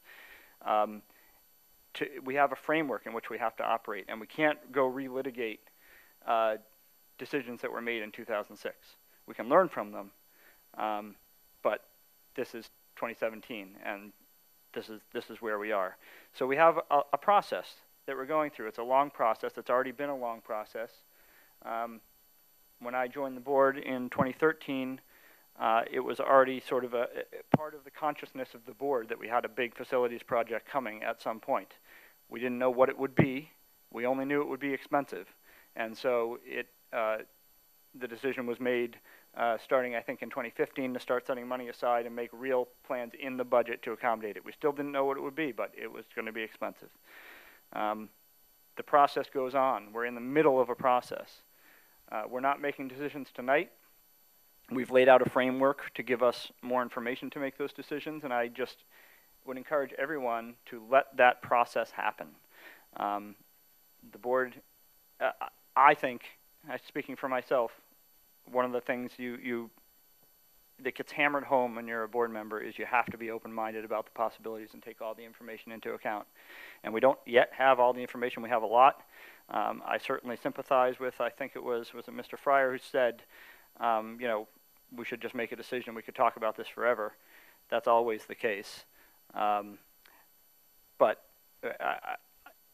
I think when we're making a 50-year decision, we need to make it carefully and allow the process to happen.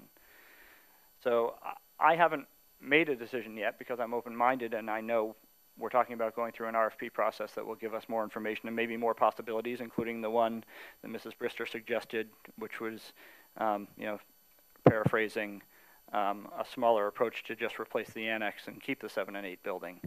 That wasn't one we considered in this last committee, but it doesn't mean it's off the table. It's still a possibility, and we'll see what architects come back with. So I haven't made a decision, but I will say at this point, similar to what Ms. Rothman said, at this time, it does not feel realistic to me to save the annex. I can't imagine, again, thinking long-term, big picture, which is the role of the board, I can't imagine sort of saddling this community with that building for another 50 years. It was built as an elementary school, and lasted 12 years as an elementary school. 12 years. That's all we used it as an elementary school. And we found other uses for it because we had it. And now we've sort of pressed it into service as a middle school that it was not designed to be, to have students moving around and that kind of thing. It's time to have, my current feeling is it's time to let that building go and do something else. But we'll let the process work its way through. Thank you. Okay. I just wanted to have our solicitor talk just briefly about ADA and implications when you're looking at building. This will be very brief. ADA compliance is not complying with ADA is not an option.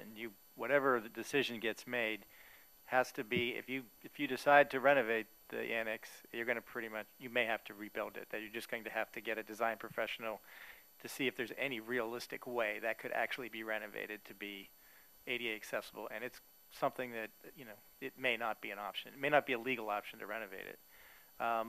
So those are things that really need to be kept in mind. Whatever, I think it was Mr. Ungara that made the statement. I think he's gone now, but once you start to renovate, you're in for a dime, you're in for a dollar. You got to do the whole annex then. Okay. I'm going to be very brief. I think the board, my colleagues on the board, did sum up responses to the community very, very, very well. Just a couple of things. I was going to bring up the Moody's. I believe Dr. Ludwig did that. The capital plan that we have, the 5-year plan that we have right now, which is constantly changing. We have items identified, of course, for next summer because we have to do those bids now. One of those items that is on tonight's agenda is Maple Glen, is looking at the unit that's in Maple Glen, the hot water chiller at Maple Glen. That might have been a situation where the board at that time didn't have the vision to air condition that building. It's a 2-pipe system. There were various alternates to that plan, but the decision was made to basically go with we think the decision was made to go with just the original plan without any of the alternates to put in air conditioning in that building. I don't want us to make that mistake again. We could be saying now we only have 3 buildings without air conditioning instead of 4. We didn't have the vision back then. So we are looking at options and the costs for Maple Glen. We are also looking at options in the 5-year plan to not air condition all of the other 3 elementary schools, but at least get air conditioning into the large group rooms, cafeteria, and the gym. At least those 2 spaces. That is in the 5-year plan. The windows at Fort Washington are in the plan, and I guess that would be done not this coming summer, but the next summer. It's a very tricky project because of the structure itself, with the univents and the windows that are in the back. But we are looking at that, and I believe Mr. Lester responded to a community member a couple of times about, is that project going to be done? What are some of the challenges? And I know you responded a number of times. So I'm excited about that. Another project we're looking at is if you're looking at air conditioning in any of these buildings, you need to upgrade the electrical in those buildings. Last year we did it at Fitzwater. We've already done it at Maple Glen does not have an issue. Jarretttown, we think we're okay. And we'll be doing Fort Washington in the near future. I'm hoping we can do it sooner than it's in the plan, but we're still having those discussions in terms of when it can be done, because we cannot do anything in terms of the air conditioning until we get the electrical. So we are looking at the facility needs of all the other buildings. We discussed at the last operations committee meeting some of the items that are being done or looked at next year. So, and we will continue those discussions in operations. If you get me going on taxes and assessment, I can cover probably an hour of your time. So I'm not going to get into that discussion, but I'm glad to talk to anyone about why it's so difficult to make comparisons when you look at one district and another district. Why can they generate the same amount of local dollars and their taxes are 60% of ours? Well, there's reasons for that. They raise the same local dollars, local contributions nearly as us, and their taxes are significantly lower. So be glad to talk to anyone, who's new or anyone who comes often to discuss why those things happen. But it's a fact, and we know it, but it's not because all we do is raise taxes too high. I mean, we raise taxes for the high school. That was a composite of 16%. That is a significant increase. Last year, our tax increase was 2.29. The year before, 2.79. The year before, 2.84. The year before, 3%. If you just look at those four numbers, you say it's reasonable. But when you look at the long term, 10 years or 15 years, there is a tax wariness, and the board recognizes the tax wariness, which is why we continue to reduce the tax increase. Will we ever have a tax increase of zero? I don't think so. Did we ever have a tax increase of zero? Probably not, because we put a commitment in our facilities more than some other districts who decided to not increase taxes, to not raise taxes so that they can have 0% tax increases. Have we built much in the past 10 years after the past 10 years since the high school? No. Look around. Look how many buildings Abington has put up. Hatboro Horsham finished an elementary school. They're looking at another elementary school. Upper Perk Oakland just finally, after a long process, have approved a new facility. They just broke ground on the new facility. When we talk about new versus renovate, the committee had an opportunity to look at one district that looked at both options and decided to do one option at one building and the other option at the other building. Arif was involved in that project, Dewey Engineering. They don't only do new buildings, they can do renovations. We will have anywhere from 4 to 6 architects looking at the 3 options that we presented, plus can you come up with any other solutions for Upper Dublin?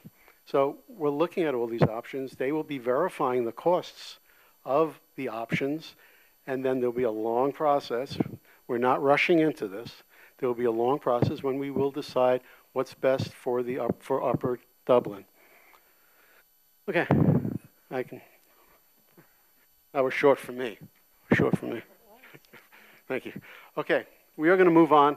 For those of you that are new, we go through the items that are in the agenda, legislative items. Most of these items have been discussed in committee meetings, so we go quickly through this. And then there's another community input, so you can stick around if you want to follow up and have additional questions or make additional comments.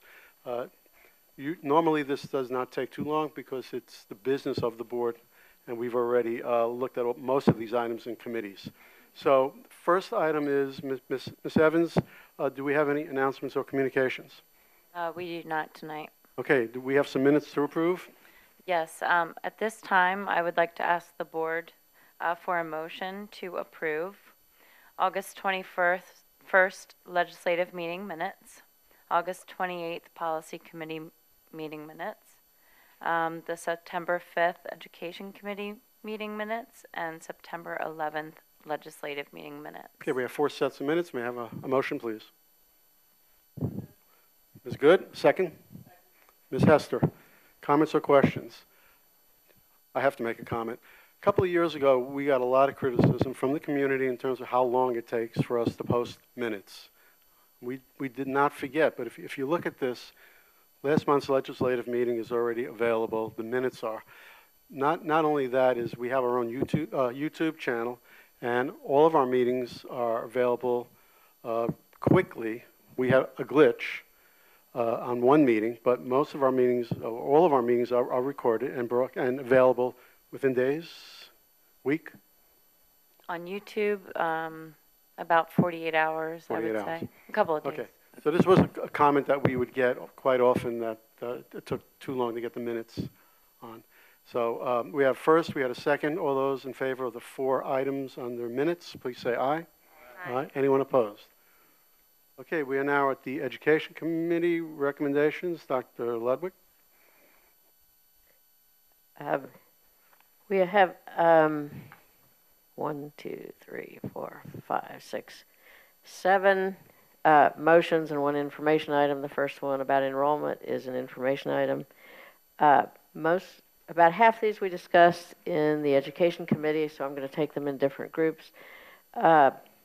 B, C, and D, the ACTA 80-day exemption, the interagency agreement for title services with the MCIU, and the student activities. I move that we approve all of those. They were discussed in committee. Okay, second, Ms. Roth. So am I correct? B, B, C, and G. And G, right, okay. Motion's made, items B, C, and G on the Curriculum Education Committee tonight. Any comments or questions regarding those 3 items? Seeing none, all those in favor, please say aye. Aye. Anyone opposed? Okay, moving on. Next, I'm going to take items D, E, and F. Those are all dual enrollment agreements. One is with Arcadia, one is with Monco, and one is with Gwynedd Mercy. I'm not going to read them all. Does anyone have any questions about them? Well, we can make the motion second, and then I'll ask if there's any comments. Okay, Ms. Rothman, second. Are there any comments or questions? Okay. Are all of these renewals of previous agreements? Yes. They are. Thank you. Yeah. Well, we need more new ones. There is another one coming, an agreement, dual enrollment with Westchester University for advanced Earth and Space. You'll see that discussed at the Ed Committee, and we are having further conversations with other universities to increase our dual enrollment.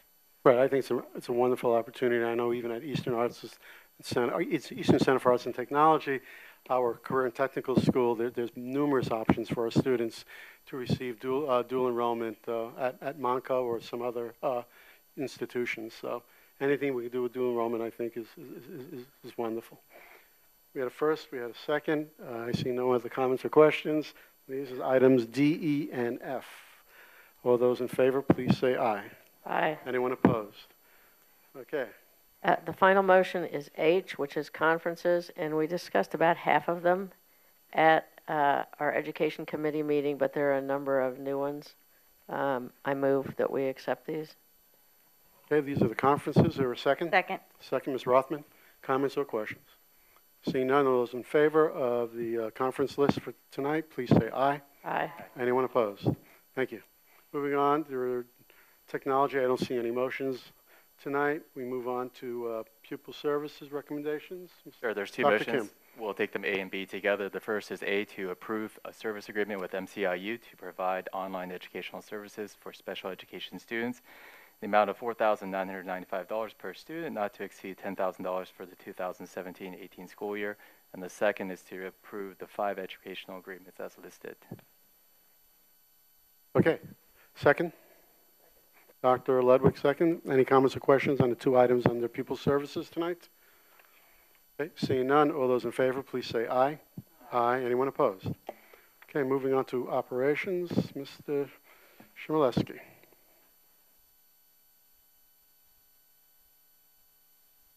Make sure you're on, Joe. Here we go. There are 2 motions this evening. First is to approve the list of excess, obsolete, and non-repairable equipment for disposal.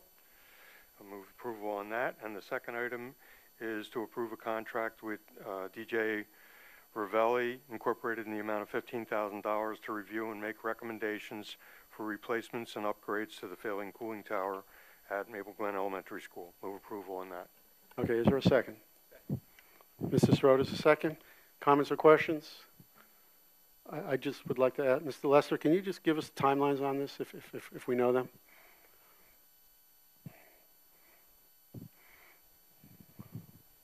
Yeah, so Vervarelli would be able to start right away on the study. They have most of the information already from some other work. So the information is available They would be starting, and there's about 2 weeks worth of work of actually coming into the building, taking a look, reviewing the prints, to hopefully have a recommendation for us November operations with all the possibilities that we can do in that building. Given approval, that board voting approval December, we'd be able to put a bid package together for whatever recommendation we choose, and we'd go out to bid, hopefully receive bids in February, get decent pricing before. So we would be able to do this work over the summer. Okay. With a two-pipe system, what are the limitations? The sizing of the pipe, how much chilled water we're able to get through, what the requirements are at the far end of the building. We know the electrical service is decent, so we have the different options. What's the maximum cooling capacity that the building needs? So the best scenario would be we could air condition the entire building? That would be best scenario, but you need to really dig into the numbers first. But we can't have heat and air conditioning. That is correct. We would still be switching at a given point sometime in the spring, switching over to cooling. Okay, any other questions? Okay, we have two items under the Operations Committee tonight. We have a first and a second. All those in favor, please say aye. Aye. Anyone opposed? Okay, moving on to Finance. Say it ain't so. This is it. This is it. Make it And last. Mrs. Bray kept it pretty simple for me tonight on page 9. We have two motions under Finance. First one, recommending approval of the Treasurer's Report. And the second, recommending approval of payments issued August 16, 2017 through September 6, 2017. September 7th through October 4th. So maybe the printed document isn't correct? Correct? Well, which is correct. Payments? Do we know? It's 9/7 through 10/4. Okay, 9/7 through 10/4. All right. Okay. Stand corrected on my last That's your last night, too. See, the new generation is taking over. Okay. Okay, Mr. Sirota, second that motion. Any comments or questions on those two items under Treasurer's Report? Seeing none, all those in favor, please say aye. Aye. Anyone opposed? Okay, moving on to the Personnel Report tonight. Ms. Good? Yes, I'd like to make a motion to approve all of the personnel motions A through H. They've been discussed in executive session, so I make a move that we pass them all. Second, Ms. Hester. Comments or questions? Okay, all those in favor of approving the entire Personnel Report as presented, please say aye. Aye. Anyone opposed? Thank you. Policy. Thank you. We have two motions for second reading, or two policies for second reading and approval tonight. These are our adoption. Policies 215, promotion and retention. Obviously, this was back on the August legislative list. No changes were made to it at the last policy meeting. And we also have policy 121. 121 is combining 121.1 and 231 into, as well as 121. I just realized that it's not in here. We also have the repeal of 121.1 and 231 to go along with this. We had it for first reading for appeal last month. So we should do that together. Okay, can you read that again? Yep. So on 121, we have a repeal tonight, a second motion for repeal for 121.1 and 231, because 121.1 and 231 are now being combined within 121. And that was on the agenda last month. Okay. Okay. We also have a first reading for policy 605 tonight, tax levy, as well as two administrative regulations, 246 and 121. Obviously, AR 121 goes along with the updated policy. And 246 wellness, the change here is talking about birthday treats in our buildings. The birthday, if I have a second, I'll discuss 246. Okay. if anyone's willing to second my motions for policy. second. No one's seconding it, no. I will Dr. second. Kim, second the motion. Thanks. I just want to talk a little bit about AR 246, our wellness policy, or this is our wellness administrative regulation.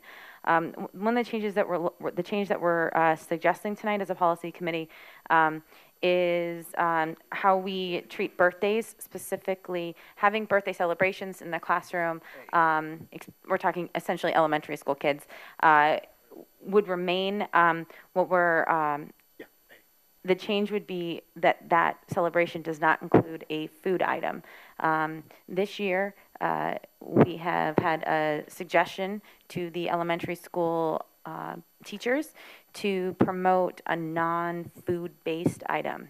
For instance, my son brought in slap bracelets instead of cupcakes for his birthday a couple weeks ago. And so right now it's suggested what we have written into the administrative regulation as of next school year, that food-based birthday treats would not be allowed. Obviously, treats are still allowed for classroom parties, the Halloween party, the Valentine's Day party, the end of the year party, things like that, but no longer for birthdays. Okay. Ms. Clegg, anything to add on that? You good? Okay. Okay, so any other comments from the board? So just to make sure we're doing this correctly, we have A, which is the second reading and approval of 215 and 121, and also in A, we have the repeal of 121.1 and 231. Correct. Okay, then we have a first reading of 605, tax levy, and then the two administrative regulations, 246 and 121. Correct.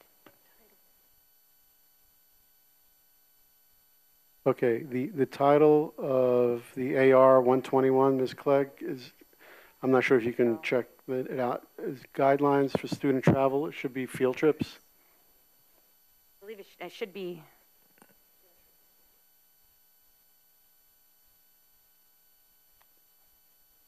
Well, it's an AR, so I don't think it's a concern in terms of what we're calling it right now. It should be. No, I think yeah. it should, yeah. It's not a concern right now. It's not a concern now. Okay. We can rename it to whatever we want. Okay. Ms. Rothman first, Dr. Kim, I believe was the second. I don't see any other comments or questions on the policy section tonight. All those in favor, please say aye. Aye. Anyone opposed? Okay, moving on to other business. Mr. Sirota, I think it would be appropriate for you to handle this one.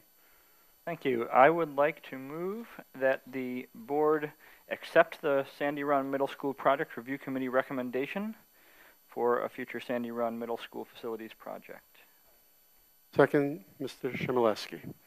Comments or questions? Just like to take the opportunity again to thank those that served on the committee. I'll just clarify that what this formally means is that the recommendation becomes a sort of an official part of the record of the school district. It does not necessarily mean that we will exactly follow that recommendation, but it means that the board has acknowledged and accepted the recommendation. Okay. Any other comments or questions on other business items? Seeing none, all those in favor, please say aye. Aye. Aye. Anyone opposed? Okay, we are moving on to liaison committee reports. Montgomery County Intermediate Unit, no report. Montgomery County Legislative Committee. I'm sorry, Joe, you should have done the intermediate unit? We jumped. Intermediate unit, Are yes. you? Okay. Yes, sir. Yes, the Intermediate Unit Board met on September the 27th. This was a typical meeting at the IU now. What happens, we get a very long laundry list of for approvals for service agreements. And part of the reason behind that, again, as we were talking earlier this evening, is facilities do matter. In our old facility, we didn't have parking, we didn't have conference space, we didn't have meetings, we didn't have professional development, we didn't have service agreements like we have now. We have a building that satisfies those needs now, so we see a lot more service agreements and a lot more training in the IU for our constituent school districts in Montgomery County, because we have that space and we have the ability to have our people at the IU provide those services. So this was a very typical type of a meeting, approving a lot of those type of agreements. Our next meeting will be on November the 15th. Now, Ms. Hester, Legislative Committee? Okay. Eastern Center for Arts and Technology, we will be meeting this Wednesday. We did have our open house for parents in the end of September, which is always brings out a great number of parents. Just to remind you, Eastern is predominantly 11th and 12th grade only, except for the Allied Health Program, which is a one-year program, which meets only at the 12th grade level. So doing great things at Eastern, and we will again meet on Wednesday night. Equity and Excellence, this is a new committee that we are reporting on. It is not a new committee, but it's the first time that we will have a report by Dr. Kim on this committee. Sure, and just to highlight, again, on October 18th, members of the Equity and Excellence Consortium are actually presenting at Hershey, the seminar that is entitled One District's Journey to Partner with Our Community. We're excited to be able to have that opportunity to share it with the district. In addition to that, there's all these other equity and excellence meetings going on throughout the district. There was a Hispanic students and families dinner last week. Unfortunately, I missed that, but I heard it was a great time. I know some of the members of the board went. And tomorrow, there also happens to be an equity and excellence meetings for the GATE, as well as the LGBTQ community at 7 p.m. here at the library and in the Cardinal Room. Okay, thank you. Thank you, Dr. Kim. The Educational Advisory Committee, EAC, Dr. Ludwig. The EAC met on October 4th. There are a number of people who are interested in joining the EAC. We had a number of people resign last year. I will bring those to the board in November. We also had presentation of a report on whether Upper Dublin should have pre-K. That also I will distribute to the board soon, and we'll bring that for acceptance at the November meeting. The next meeting of the EAC is Wednesday, November 1st. Okay, thank you, Dr. Ludwig. Ms. Good, Upper Dublin Education Foundation. Yes, we had a good kickoff meeting in September, had a lot of good conversations about numerous fundraising opportunities, including, when appropriate, possible fundraising surrounding the planetarium, as I said, when appropriate. Our next meeting is the 24th. Okay, thank you, Ms. Good. Solicitor's report? Hey, Dr. Levinovitz. Yes. You missed two committees. I did. Yeah. One was PTA, PTO. That's right. One was PTO. I'll just start if you don't Go mind. So the PTO that has their October 25th at 7 p.m., the combined leadership, which is a great opportunity when we make changes, for example, in the wellness regulation, that we're able to disseminate that information throughout all the PTOs. And so we'll make sure we share that so that they're ready for the for next school year to be able to be ready to implement those things. Okay. Did I get the others? Township is next. Okay, thank you. Township, Mr. Shmulevsky. The township, there's no report at this time, but I believe there's a meeting of the liaison committee tomorrow. Tomorrow morning. Right. Yep. Okay. Yep. Okay. Now I think we covered them all. Moving on to the solicitor's report. I only have the Sunshine announcements tonight. Sunshine Act announcements. There was an executive session last Monday evening to discuss personnel matters, most of which appeared on the agenda tonight. Okay, we are up to the second community input. Again, please state your name and where you reside in the township, and community input is limited to 4 minutes. Thank you. Anita Brister, Fort Washington. I wanted to try to get this in before and I forgot. So it's just important to mention, because I was at 2 of the summer meetings, the Sandy Run committee meetings, and I was at the final one when, Mark, you asked the committee around one by one, how do you feel about which option, et cetera, of the 3 options. I think we all agree, or most, actually more than possible options. But anyway, 2 of those people I recognized as being here.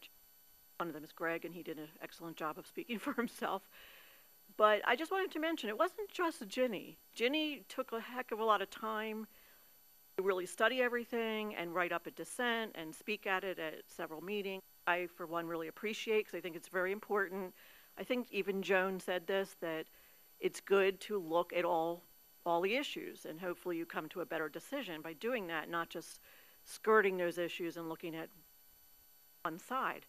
But anyway, there were two people going around that room, and I took a lot of notes that night, that said, yes, build new, all new, 6th, 7th, and 8th, but not now, because we're not in a strong enough financial position. And they had concerns about the other buildings. And one person very specifically said that his people wanted a referendum. He and his, on behalf of also his people, wanted the district to go to referendum. I know you're not going to do that.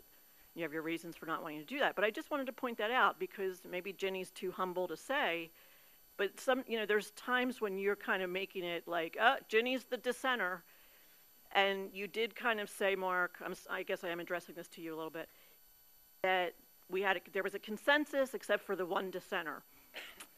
I don't have time, but there's different definitions of consensus. I go by the Quaker definition, which is quite interesting, but I don't have time to explain it right now. It wasn't exactly a clear consensus, so I just wanted to say that. And I'm talking about the community members that were there.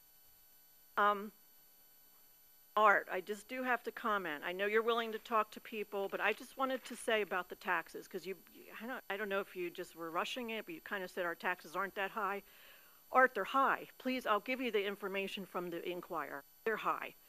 And they weren't always high, but we always have had issues that, yes, we don't have a mall, we don't have an ice skating rink that some people wanted at one point, and we don't have a big, like, you know, some things that other districts maybe have more commercial property. We have an office park that's a little bit better now, I think, but there was a lot of flooding. So we understand that, but you certainly understand it too, because you've been on the board a very long time. You do have to deal with what the community has as far as commercial property. And if we don't have too much of that, then obviously the tax burden falls on the residents. But that is one of my expectations of what I expect from board members. Say, well, you know what, we don't have King of Prussia Mall here, and I have to be aware that I don't want to tax our residents to the point where they're dissatisfied. And I think that has to be looked at regardless of, I mean, it looks like you're going ahead with this project, but that's really got to be looked at. It's not reassuring to me for people to say, board members to say, we have a lower increase. We still have an increase, but it's a little bit less of an increase. We've had relentless increases for 10 years, at least 10 years, relentless increases. It gets weary is a polite word. Okay. So I just think you've got to be honest about that, and then I think maybe there could be conversations going forward. But if you totally don't think that we have high taxes, you're not looking at the same data that's out there in the Inquirer. And I'm just going to throw it out there. This district really has to take a hard look at what's happening with our test scores. And maybe you're addressing it at education meetings. I haven't been to all of those. But our test scores are a little frightening to me, because for a neighboring district to be in the hundreds and we're in the 80s, that represents a huge drop. That's a huge drop for Upper Dublin.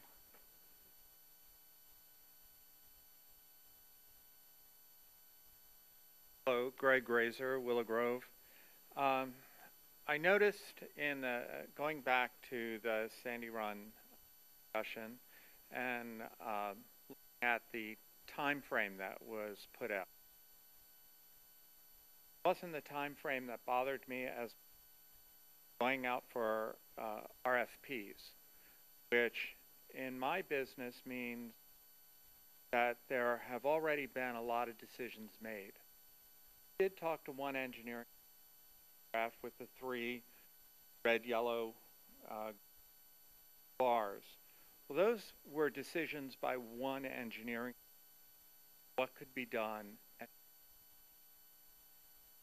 maybe very good ideas. But if we go to RFP with those, we have already decided what it's going to look like, what it can be, how would another firm bid to that? Because decisions made.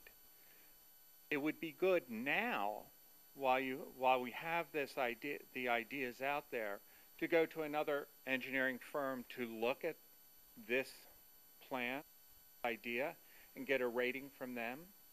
Or because we have a lot of data now set up by the engineer, to go out to another engineering firm or two. Now is the time when the imagination, when the creativity, when architect has some freedom to say, hey, this is what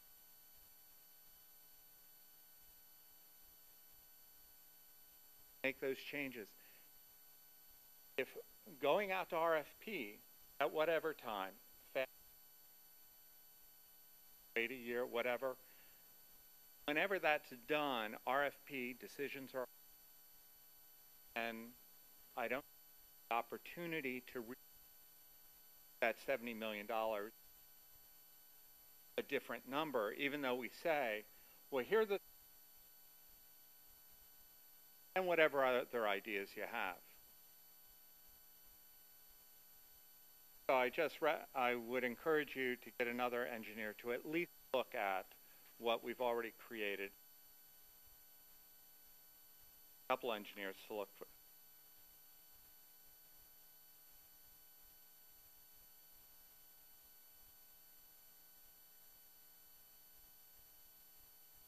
My name is Maria Burke, and I reside in the township of Upper Dublin, but Maple Glen specifically. I'm a parent and a teacher at Sandy Run.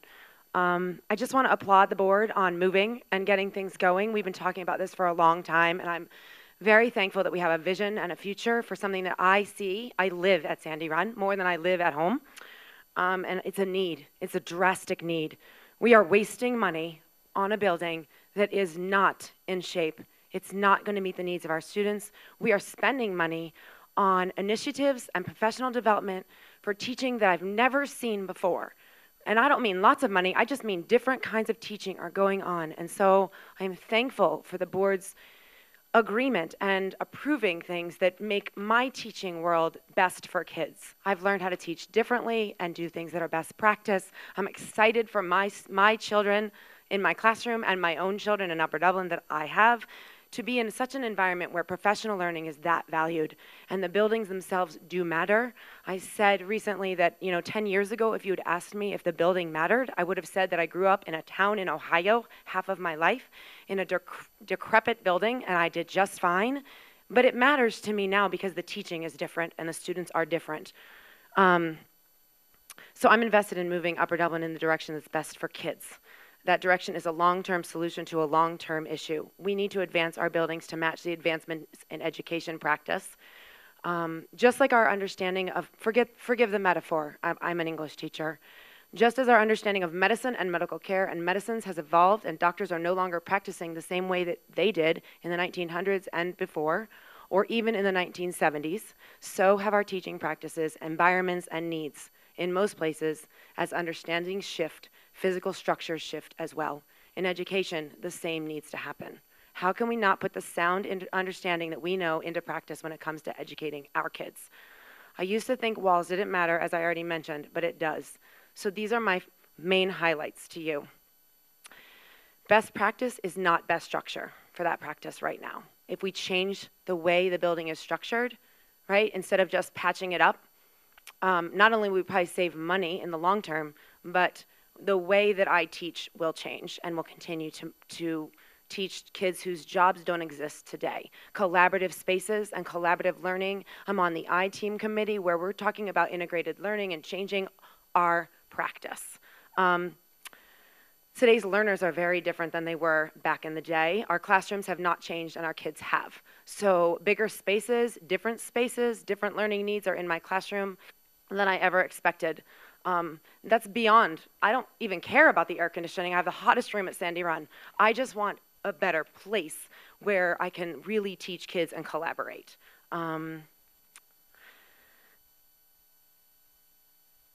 I'm concerned about taxes. I pay taxes. I live here, but I also understand that we didn't have a plan for a long time, right? When I moved from Abington to here, I'd lived there for 10 years. They were rebuilding all of their schools when I left.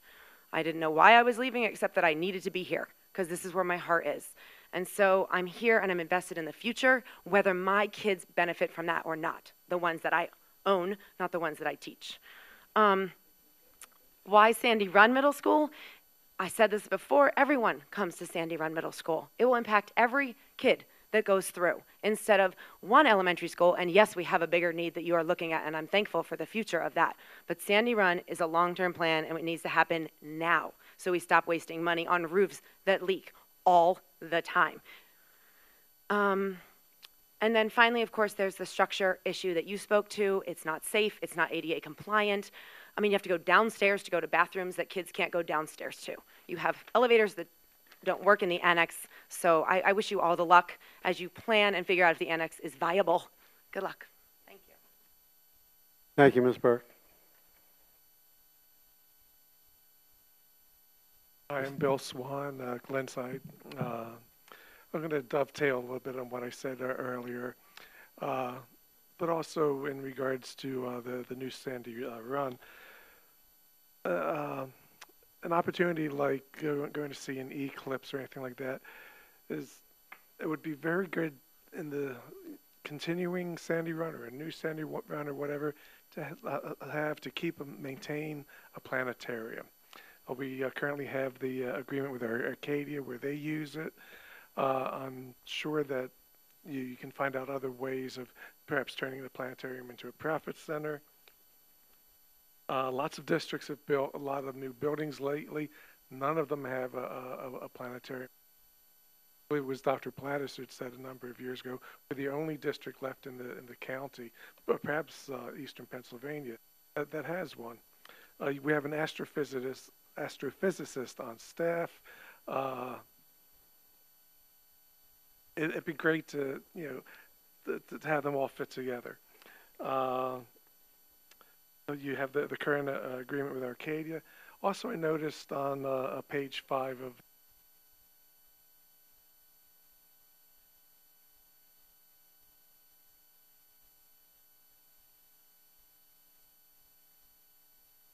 There's something wrong with the mic.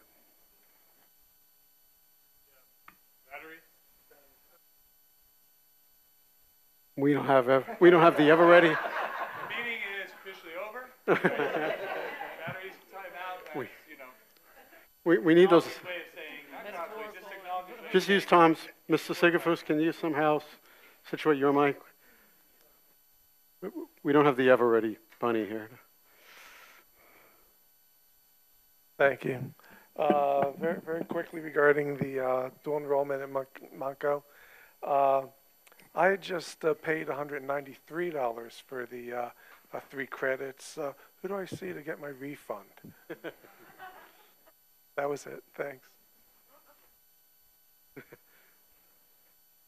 You'll be young again.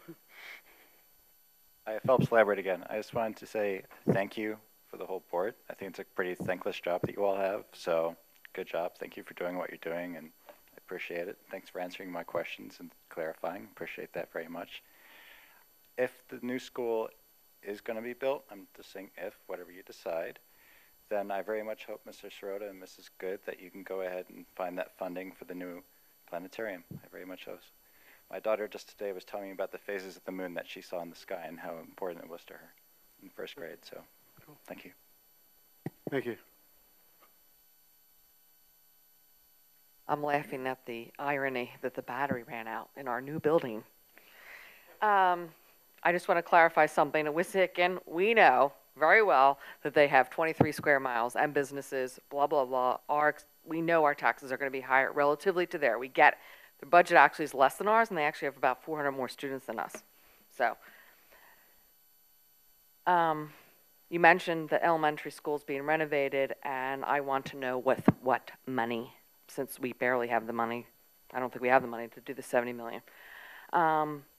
You mentioned that we can afford the payments on new debt, but again, I say you don't necessarily, my thought is we can't necessarily afford that because we have to keep increasing taxes to cover other increasing problems. Not problems, other increasing expenses, curriculum, teachers, whatever else, all the other things. And I would like to know if anybody, I think we've talked about this with a couple of people, I'd like to know what we spent on the high school since it has been built, because this is a $120 million building that is still costing us $136 million left, and I want to know all the money. I know we have spent a lot of money on this building since then, the stadium, the rent on the bus depot, the pool, and the security, the breezeway, which is interesting because, you know, I'm one that I like the breezeway. The kids don't get out, they don't have recess. So it's curious to me that the breezeway is a security problem. That's confusing to me when recess at the elementary schools is not, or gym outside isn't, or Spirit Day or other fun things. The kids are outside. I mean, kids can walk down the street. There's danger and security everywhere. This is between two buildings. Of course, I care about the security of my children at all times. And, you know, they got to get outside. We can't all be inside at all times. Art, I tried to jot down those tax increases, but I think you gave us 4 years, or maybe it was 3 years, but we were over 10%. I mean, saying 2.49, 2.79, 2.84 to 3 point. Yes, they've gone down, but that's still 10% over 4 years. It's a lot on top of the 16%. I also wanted to clarify that someone mentioned something about the history of the buildings, and they were under the impression that they had been kind of renovated or changed to fit the needs of our needs. And I don't think that to be true. I think the building basically looks exactly the same, 7th and 8th grade building at least, as it did when I attended many moons ago. So I just want to make sure that someone doesn't think that we put money into them to change them at some point and now we're redoing it again. I would really urge the board to really use PW as an example. They've just done that renovation to their building, and somebody spoke online. I researched their whole thing and looked into that, and their quote is that now we can teach in the 21st century, and yet they were able to do that over a phasing period, thoughtful, and the building looks new, and there are possibilities. Thank you. Thank you. Anyone else? Okay, we will respond to some of the questions. If I said our taxes are not high, I sincerely apologize. Thank you. I never said, I don't think I said that. If I said that, could be that I was mistaken on that. And I continue to say it, past 4 years, past 5 years, taxes were, as I read them, were they higher? With 1 year, did we have an 11.63% tax increase? Yes, we did. 1 year, did we have, going back to 2003, 2004, 2.5, we had 2.34. So yes, our taxes are high. We're still paying a debt for a new high school. Any other comments? I'm sure we have to answer. There's some more questions that we need to answer. Yeah. I'll hand it over to Mr. Sirota. Thanks. Okay. So, Mrs. Brister, you're right. It wasn't just Ginny. Others said build new, but not now. That is very true, and I tried to be explicit during the presentation, and I'll try to be explicit here. The recommendation from the committee was when we're ready, build new. There was nothing about time. The committee did not say build now. And so, yeah, that's worth some emphasis. There does seem to be some sense in the community the decision is made, we're going to do this tomorrow. That was not the recommendation from the committee, and we're not there yet. I mean, we're even with that timeline, I think I illustrated we can't do it tomorrow, even if we wanted to do it tomorrow. So very true. Let's see. Greg Razor, if we go to an RFP like this, then a decision has been made because bids come back. I think I get where you're going with that, but right, but they're not bids. We're not committing. So if we get ideas back from an RFP process from architects, similar to what you're saying, I think then we have ideas, we can act on them or not, or modify or move forward or do it again or whatever the thing is. I think you're point is a good one, that maybe we are stacking the deck in favor of those particular three options because those are the ones we've named. I'm not sure, to me it feels meaningfully different to go to engineers for additional ideas rather than go to architects for additional ideas, because again, the RFP process doesn't actually commit us to anything. But it's something we can certainly discuss, and that the process itself will be discussed in operations committees meetings going forward. So yeah, we can keep that in mind. Mr. Lambert said, Dr. Lambert, I'm sorry, it's a thankless job, so thank you. So it's not a thankless job. And I just want to say, and I appreciate that, thank you very much. I hear that all the time. People say like almost in exactly those words. It's a thankless job, so thank you. And you know, in some ways it is because, you know, darts are thrown at you when you sit up here. But it's also a really rewarding job, so I'm happy to serve. And I think that probably goes for all of us, or we wouldn't keep doing it.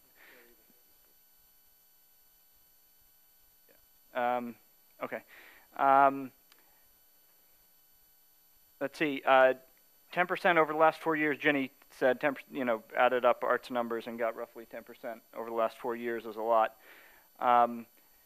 So our taxes over the last 4 years have gone up 8.1%. Sorry, I have 3 years on my chart. Last 3 years, 8.1%. And I could do 4, but I can't do it quickly enough to do this. But so ours 8.1. Abington 9.3. Lower Merion 10.8. Lower Moreland 8.6. Norristown 10.2. Upper Perk 9.0. Wissahickon 10.1. So yeah, ours have gone up a lot. Everybody's are going up a lot. The last 4 years, now I acknowledge 15 years ago, or especially through the high school process, taxes went up a lot. The last few years, ours have not been a lot relative to the rest of Montgomery County. And roughly the last 3-4 years especially. And I have, you know, the data comes from PDE. It's on their website. I have to send anyone the link of all the data I'm using to get those numbers. Let's see. Ginny, also the building was not renovated for different purposes. The only slight change that did happen in the annex, I might have this exact, maybe you remember, Sarah, but we did add lockers. There were 3 changes that happened to the annex when it became part of the middle school. Lockers were added. I think the main building, the cafeteria where the kids are seated, that was expanded. And at some point the breezeway was put in because, remember, these weren't actually supposed to be one building for the same kids. It was an elementary school on one side and a junior high for the other. So they were never supposed to interact. So basically, right. I mean, the building has not significantly changed since it was built. Just those minor changes. All right, that's it for me. Okay, question was asked about test scores. Ms. Morrison, just very quickly, I believe we had a preview at our last education committee regarding our scores. Can you summarize them? And when we plan to do the formal presentation? The formal presentation of our test scores will take place in December at December's either education or legislative meeting. We are encouraged to see some significant increases in our PSSA and Keystone results. The data that was referred to earlier includes more than just our end of course PSSA and Keystone results. I believe that a number of folks from our community as well as school board have been on websites like schooldigger.com. Earlier, someone referenced how our schools are doing. Overall, they're doing very, very well. According to School Digger, which simply analyzes PSSA academic performance and Keystone academic performance, our elementary and middle school are performing exceedingly well. High school is performing well. All schools are in the top 10% of Pennsylvania schools. There are a lot of Pennsylvania schools, and I believe our school district as a whole out of 500 districts ranks 22nd. There are a number of different data points, including growth, that are calculated for something called the school performance profile. That is a very complex calculation that began 3 years ago. We're going into our 4th year. The state is currently overhauling the school performance profile, adding new data, which will further complicate things. When we do a very detailed performance analysis, we try and look at everything. We certainly look at school performance profile. We look simply at our academic achievement. We use all of those things to help us get a good picture as we continue to do a continuous review. We find what happens in the daily work of the classroom much more important than a one-time high-stakes test, although we certainly use that to help refine what we do. And I'm probably speaking too long, but I'll just add that with the reduction in the number of levels in 9th grade from 3 to 2, we saw an incredible increase in our biology scores. Currently, our biology Keystone examination pass rate was at 91%. We expect that'll compare very, very favorably to other districts. Okay, thank you. Anybody else have any comments or answers regarding the second community input? Okay. Moving on, we are up to final comments from board members. Any final comments? Superintendent? Okay, just want to bring your attention to our upcoming meetings. We have our usual operations on October 26th, finance also on October 26th, immediately following operations, policy October 30th, education November 6th at 6 p.m. and our next legislative meeting is November 13th. And I strongly urge, if you're new to this process, if you can spend an evening at the community forum, which starts with a tour, and then there's a brief presentation from the board, which goes into greater detail in terms of what we're looking at, gives you the history better, and then we stay until all questions are answered. At least that's what we did last time. We didn't leave until all questions were answered. Yeah, it was 10:15. Yep. What day? It was 10:15 last time we stayed. 10:15. Okay.